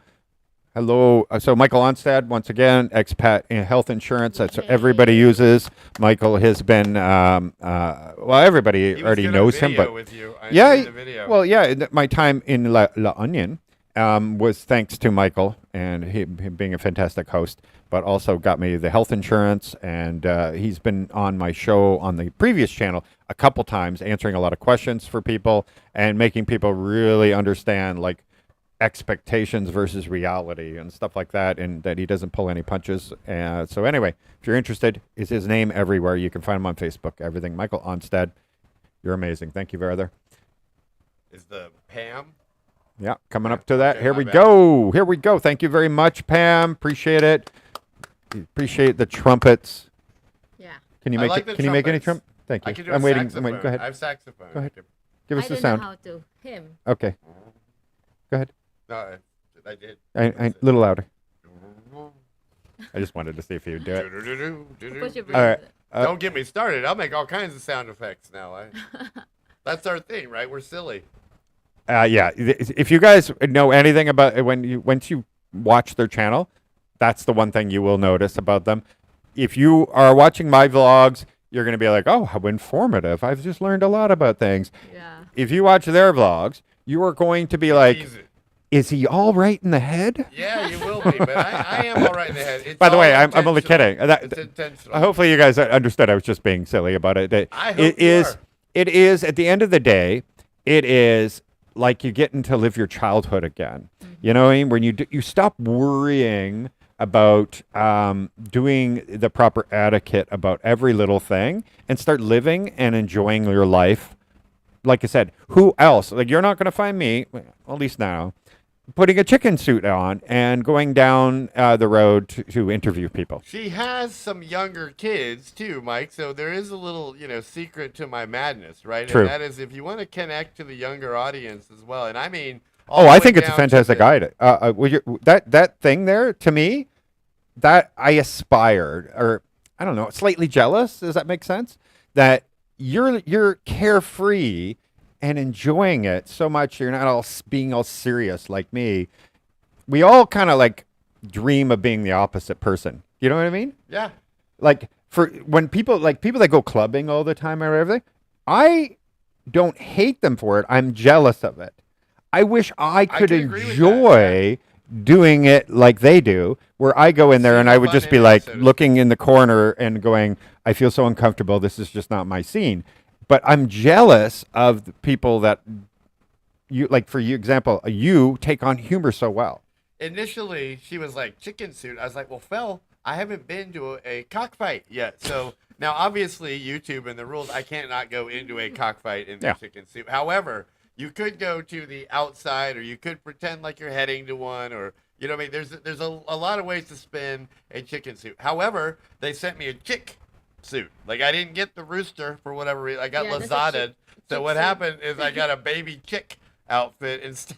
Wait a minute. instead of so I looked like a giant boxing baby chick. But then Belle didn't stop there. Once she realized what I was doing, she liked the idea so much. She's like, "All right, Frank, it's time to buy some hot dogs, a pig Pizza. costume." She's like, "I've seen a giant pizza outfit." So she's like, "From now on, we're gonna get you all the outfits, and we're gonna start going to some of these restaurants, literally dressed like." Oh my I God. did a cat. You could be a chicken eating a chicken. Correct. I could be the chick. Oh, that's almost morbid. That's comedy gold. That's a little weird. But yeah, no. I did a cat. Remember Catmandu? I was Yeah, singing. I was Catmandu. singing Catmandu on Festive Walk because Irene, who's 10, bought this cat hat, and she made me wear it there. And of course, when I started wearing it, I started singing. And about a week ago, this video was a month or two ago. Yeah. The next thing I know, Belle's walking around the house singing my Catmandu song, and I was like, I cannot believe I came up with a limerick or a jingle so catchy that you literally were singing it later. Yeah, Kathmandu, yeah. Catmandu, So again, Catmandu. Anyway, I really appreciate that about their channel. I aspire. I don't know if you could say aspire is the right word, but it's like you want to watch somebody who's a little bit different than yourself, right? It's like being married to yourself would be terrible. You want to be married to somebody who's, like interest, but at the end of the day, they are your yin and yang, that kind of thing. Yes. And so same with watching YouTube. You don't want to watch somebody who's exactly like you. You want to watch something that is different than you, right? And so I can live vicariously through you without having to do it. I do the same for you on a conservative level. In other words, I wish sometimes that I could be more serious. Right, yeah. So Yeah, and I agree. come from a business background, right? So I Correct. have like a business acumen type thing. Perhaps you might want a Tootsie Footsie. Tootsie foot. Footsie. Yeah. Tootsie- By the Tootsie way, Footsie. when is your birthday? My birthday's tomorrow, Tomorrow. actually. Yes. 53 Wow. tomorrow. I have one more day to Wow. celebrate 52. And we had nothing to do, so we were wandering around Smallville last night in our venture, and we ran into. Am I allowed to say the name? Sure. Okay. You can do It was Skinetics Skinetics, yeah. Wellness Center, and we went in there and we signed up for a package on Saturday morning. We're gonna get the full entente, 3 All right. hours. But like I said, the executive package, as you Yep. noticed, Executive. offers a Tootsie Footsie foot rub. For men, by the way. For men. men, It's in yeah. the men package. Like, this is hands Yeah. down the truth. And so, very excited to report what a Tootsie Footsie executive man's Uh-huh. foot treatment is all about. Yeah, And I recommend you get one too. But- I haven't even done it yet. but yeah, I know. because you're an I know. executive, I heard you were saying I highly recommend this place, and I'm like, wait a minute, he hasn't even tried it yet. Maybe you should Well, wait. You're right. You're right. But Yeah. again, the building was so nice. The hours were so Right, good. The yeah. people were so Smells good. good. True. That how bad can you rub a person? Right, You know? right, So right. I'm thinking to myself, it offers the sauna, jacuzzi. True. So you got It's the a nice jacuzzi, place. the whole thing. So unless it's really bad, I'll quickly run to you and tell you. But so far, so good on my recommendation. So, how much did it cost? What was that package? You remember? She should know. For his package is 2,700, and then mine is 2,100. Okay, so Different. about $50. All right, so for $50, what are they giving you? 3 hours each of a full, Yep. everything, whatever that includes. I'm pretty sure it's Yeah. a full body massage, But there was like body scrub also. body Yes, scrub, body foot scrub. scrub, and we're even getting, like I said, Jacuzzi. jacuzzi at some point for a little while. So, Yeah, which, by so- the way, bathtubs in the Philippines are kind of hard to come by, right? Yeah, So a they are. jacuzzi hot tub experience, which we did in Cebu. Old Fel here, she loves the massage, but she would not let us do the body scrub. She had, tell them. Because, like I said, I'm not comfortable that, some people who just scrubbing your body, all your body, something. But I'm not comfortable what with that. happened But when you when did I it? tried Now that tell 'em. in Cebu, and saying, not bad, actually. So, because just like I said, I'm not used to, show off my body for, everybody. But yeah, I'll try that in Cebu, and I will enjoy it. So I'm They had looking rose forward. petals all across the top of the water. How could you not love that? Yeah. It looked like we had gotten married and landed in a hot tub. Yeah, and I said to myself, yeah, why not? We're a couple, and they are all girls, so why not? So So now we let's have do it it. in Iloilo, Mike. I can't wait to tell you how it goes. In fact, we may surprise you with we'll get you a coupon. Yeah. Send you over there. So back home in the West, $50 for all of that. Tell me, how much would a high-end spa charge for that same thing? I'm going to say $250 to $1,000, depending where you go, would be the price in the West. And I don't know if you remember, but when I lived on Boracay, we used to go to that one spa. And I'm trying to remember the name of it, and it's escaping me, and I feel terrible for that, by the way. But I will try to track it down. So when you go there, they pick you up in a van. They bring you out to their resort. It's not even. Wow. Yeah, it was Okay. so gorgeous. And they pick you up. They bring you in, and as you walk through the entrance, there are people lined up on both sides, all bowing, and they're holding these bowls and everything. And there's flowers and everything, and it's just you walk up into this extravagant entrance where they give you this hot or cold. No. Yeah, I think it was hot tea. It was hot tea. Hot tea. They go over all the different things that you're going to happen for you for that day or night or whatever it is, and then they take you to your own private resort room. I don't know how to explain it, but you go in and there's the 2 massage beds. Okay. But then it has its own backyard. And so you go into the backyard where you have your own outdoor showers, your own body scrub area, your own hot tub, that jacuzzi that's all lit up with neon lights and the big foam everywhere. And then your own swimming pool, and entirely private. You can be wandering around naked all you want. And when they give you about a little time to swim and just relax and everything, and then they have a phone in there so they can call and say, okay, are you ready? And when you say you're ready, then the 2 masseuses come in and they do the whole body scrubbing with this gold, and it's like, I can't remember all the ingredients, but they do the basic stuff, right? But then it's for couples. So they leave you this gigantic bowl of this body scrub, and they're like, okay, so we're going to give you guys some time, and they leave. And then you guys can finish. Rub each other up. Yeah, Okay, yeah. I want to jump in then. The wellness center that we're referring to has a couple, as they all do, but they do have the couple zone, and we scheduled the couple experience. too. Okay. So Yeah. Well, maybe you'll be doing that too. we Maybe might. you'll be I scrubbing have each no other, problem so that letting you know but you rub it all over me. right, and that way they're not getting too close to your junk and stuff like that. So they're not getting inner thigh stuff or whatever. But if you wanted to scrub all, because what it does is it removes all your dead skin and everything, especially when Yeah. you're in the sun a lot here. Exfoliate. Yeah, It's an exfoliator. Okay. yeah, exactly. So it was really cool. And then afterwards, you guys shower together and everything. It's Yeah, the whole. same thing. It's I'm such excited. a cool experience as a couple, and I think it was around the same price. Also in Boracay, about $50. Now, doesn't mean you can't get $6 massages in the Philippines. 100% you can. probably even to your house for that price, for 300 pesos Yeah, or 350 actually, yeah. pesos.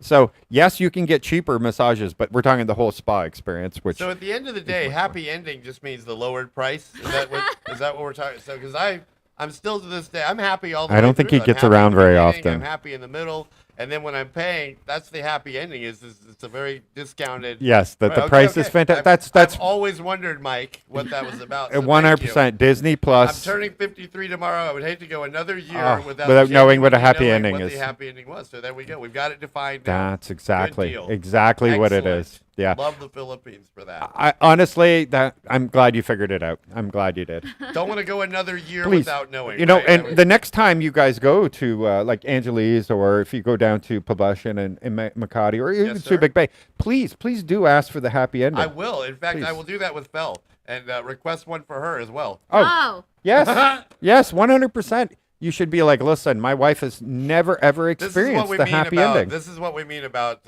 slightly risque, a little R-rated, but we don't, cross any lines. We try to make some fun out of, fun things, right? So that's the Frank and Fel you'll get to know, hopefully. And that's the kind of comedy you're going to get, by the Correct. way, all the time. 100%. So thank you very much, Speedway here, because I unfortunately, I didn't put anything up for a bit because I burned out. I needed. Speedway, if you'd like, we put up stuff all the time. Yeah, You they're can insane. cross over They're and insane.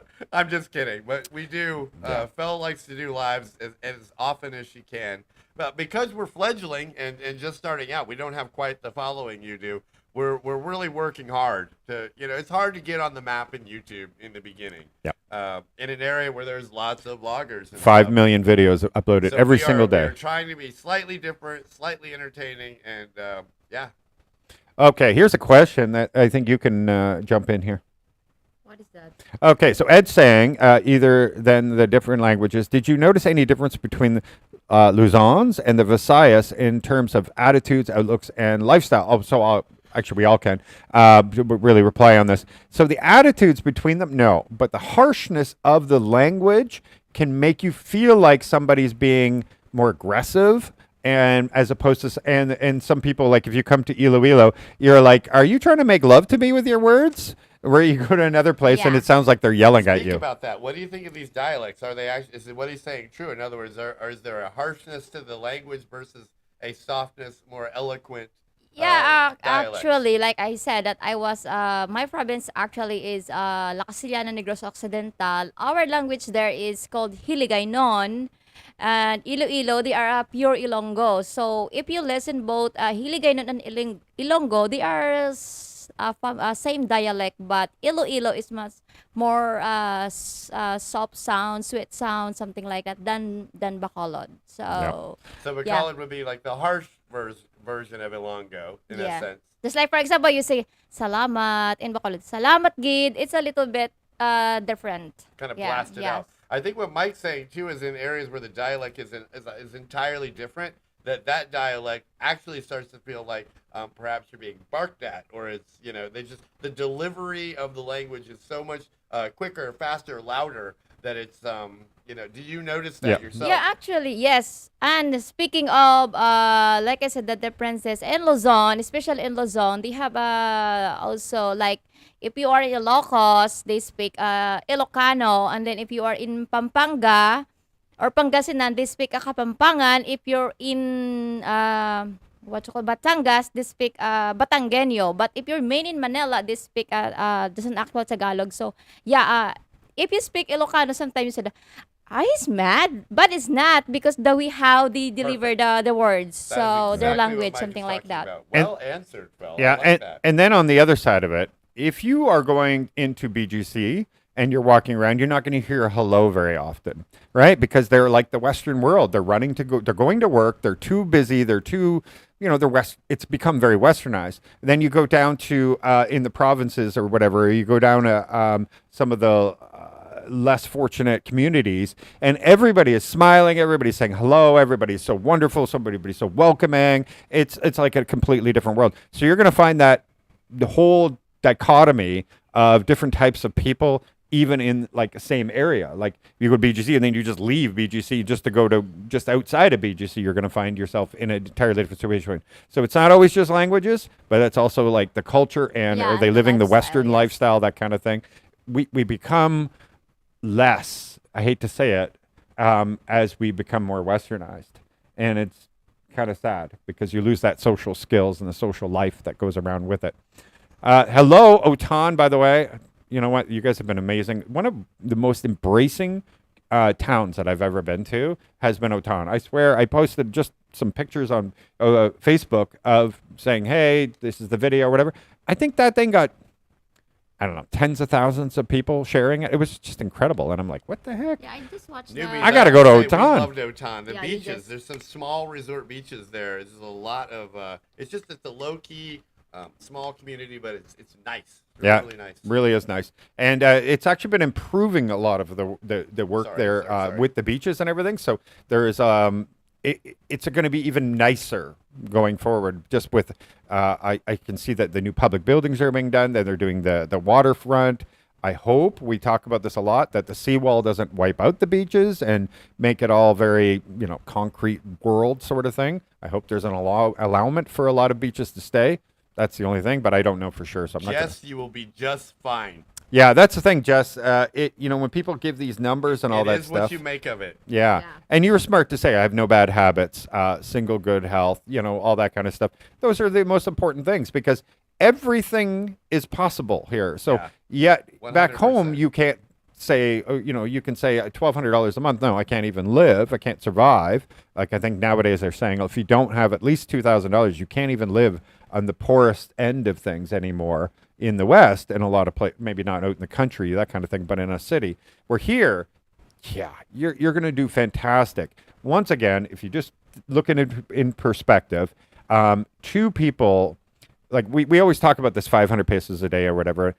That nobody claims here that you can have your own place to live, you can have all the food you need and all your transport. Nobody's claiming that. Here it's bigger families, bigger groups, that right? And people live within those groups so that they can afford to have a place or whatever. So like back in the West, nobody working minimum wage at McDonald's, nobody expects them to have a car, a place to live on their own.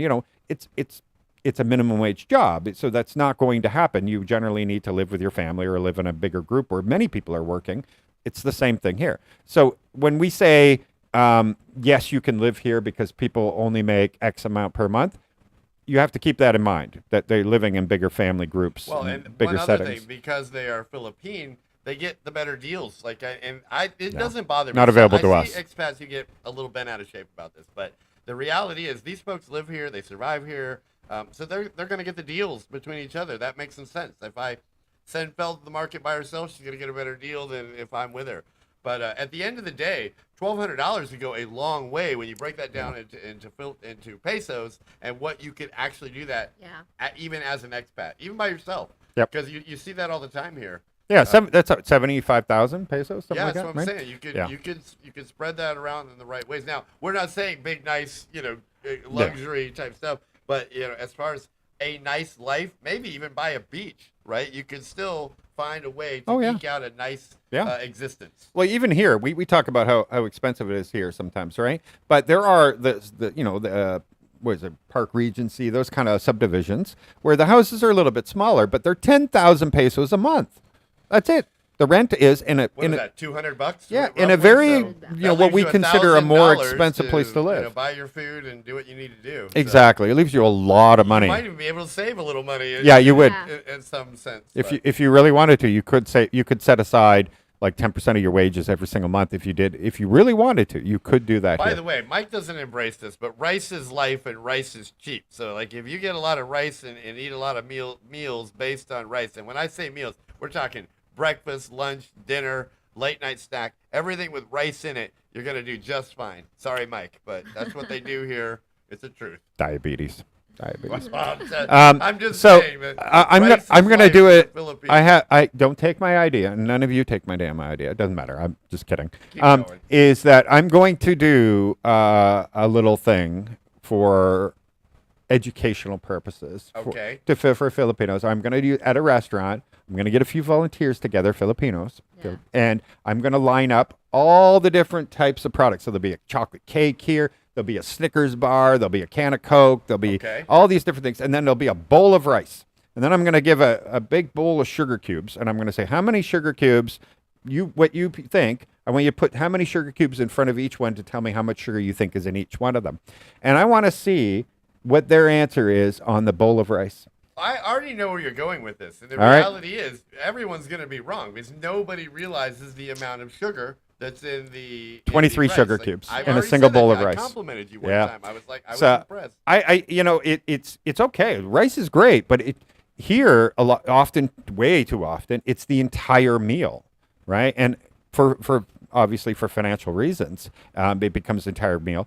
And what happens is, even when I've seen, like, I met Filipinos who, got a great job, making, say they work at a good company making upwards of 75,000 pesos a month, that kind of thing, Okay. right? So making like this guy, $1,200, living in the Philippines.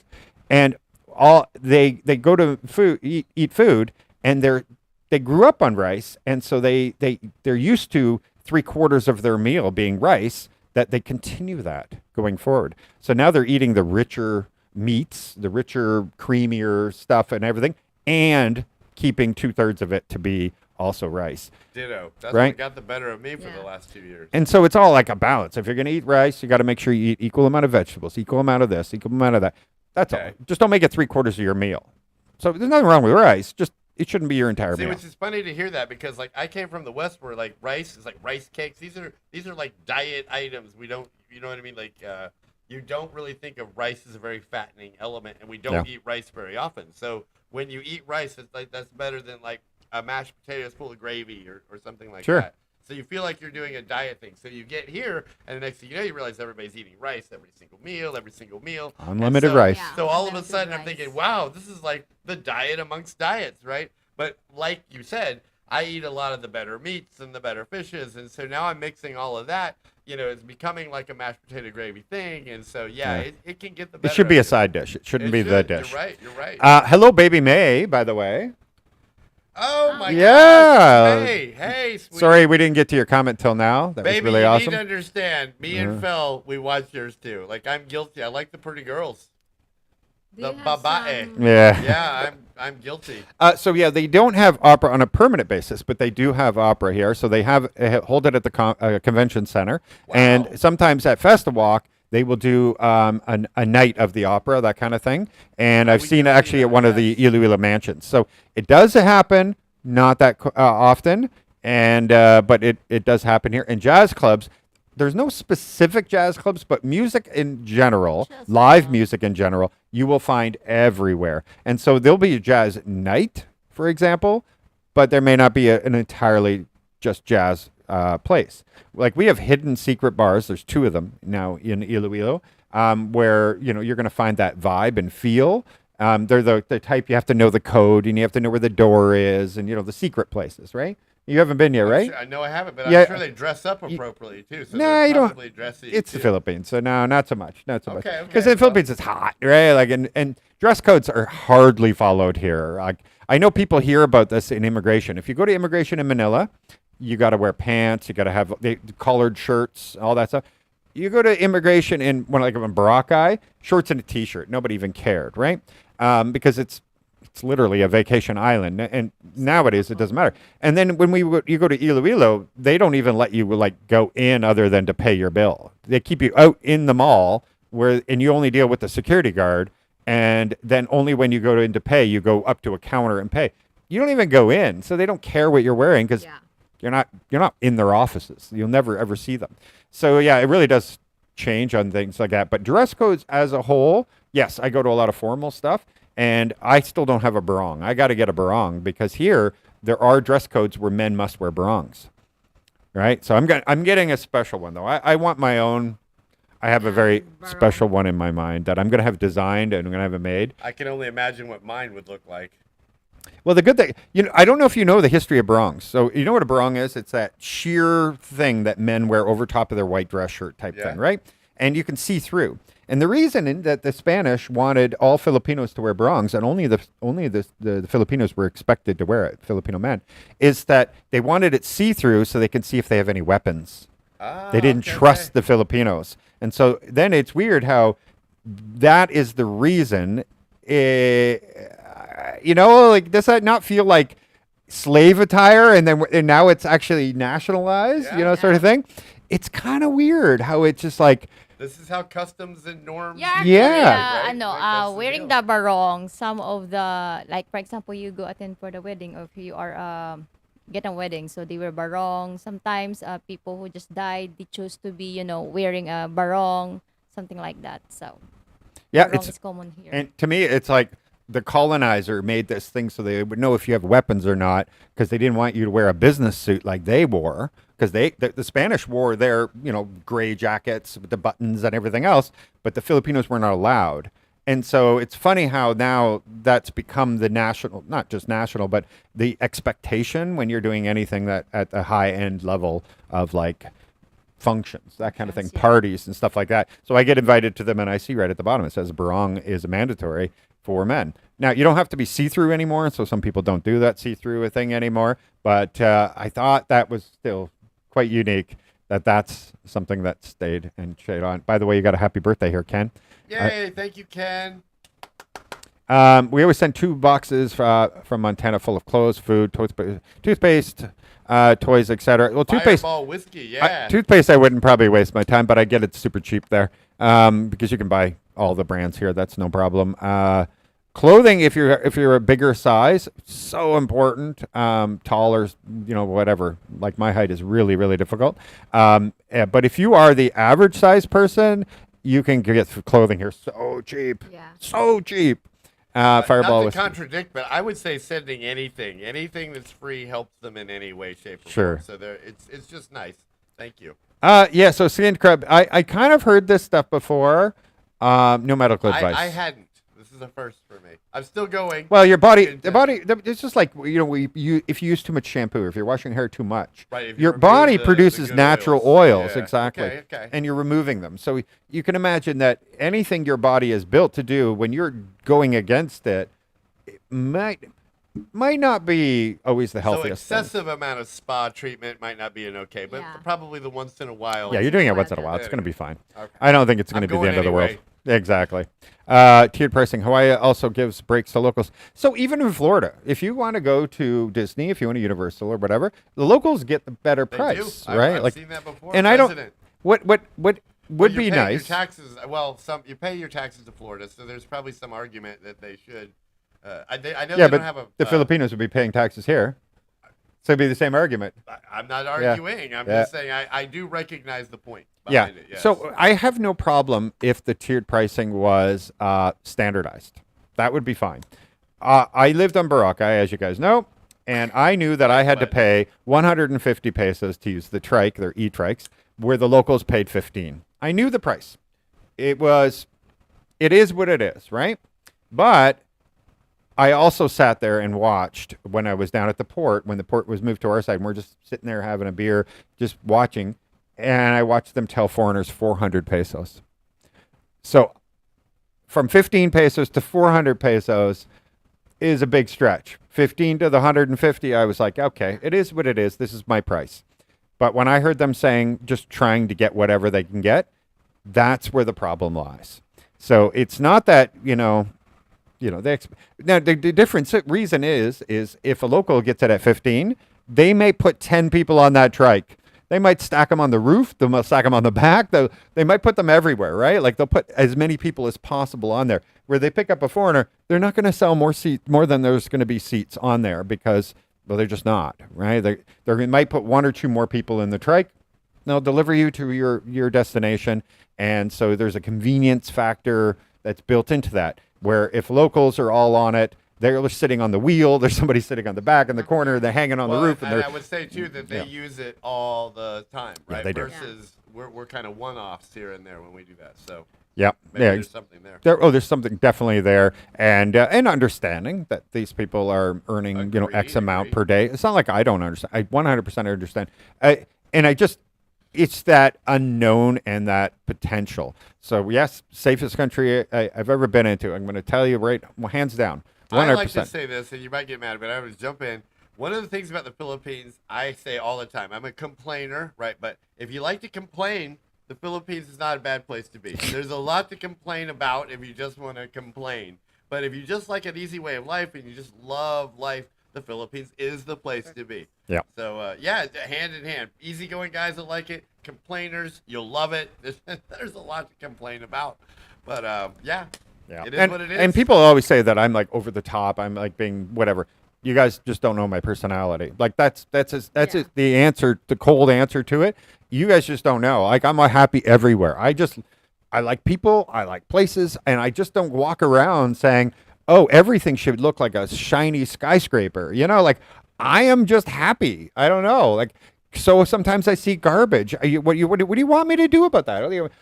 Point every pile of garbage I can find and say, "Look at all this garbage." We know the same, Mike. Just like I said, that if you give a shit for everything what you say, how can you make yourself being happy? Just like me and Frank. I focus on the positive. Yeah, I do the same.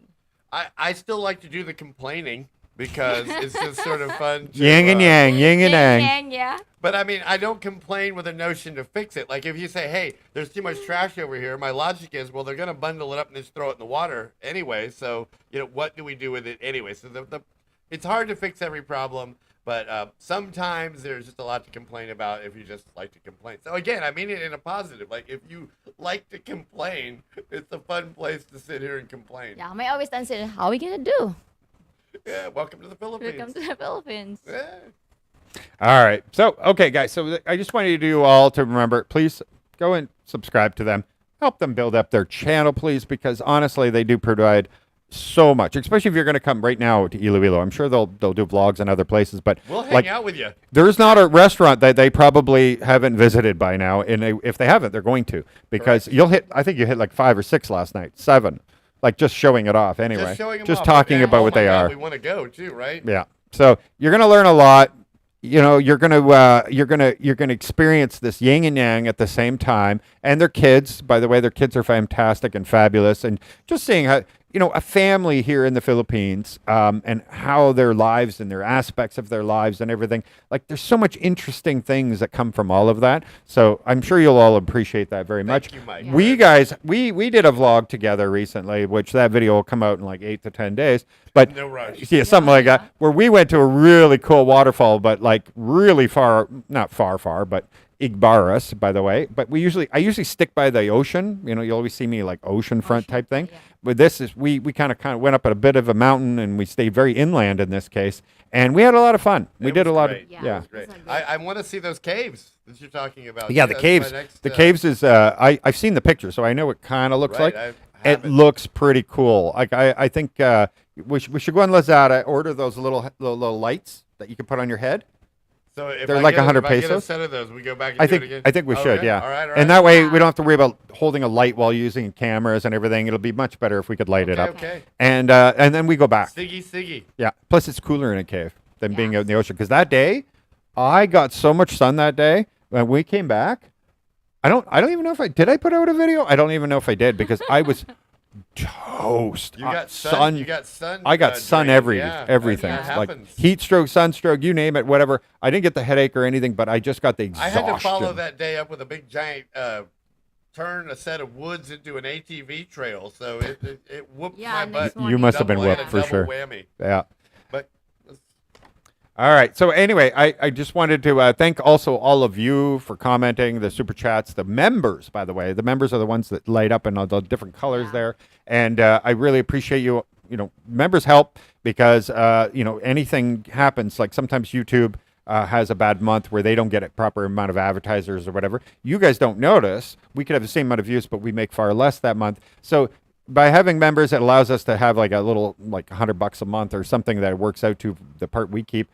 To have like, we know at least we're making that sort of thing. And so we really appreciate that. It gives us a little stability when we're trying to, create content and do cool things. So I want to thank you all for being the ones that are members here, for being members. You guys are really awesome, and I really appreciate you. And thank you to Frank and Fel here And by the way, I wish their kids could have been here, but you'll see them in the videos. Oh, that's okay. Well, you can hug me. I want to thank them for joining me on this live here, and look forward to them, guys. If you go and check out their page there, plus they're of course on Facebook and everything else too. And then lastly, I just want to thank everybody who showed up for this live stream, and I hope you guys are enjoying the videos. There's going to be many more to come. Tomorrow's video, like there is one today, by the way, going to Baguio and the last bit of vegan, but tomorrow is the big one, okay?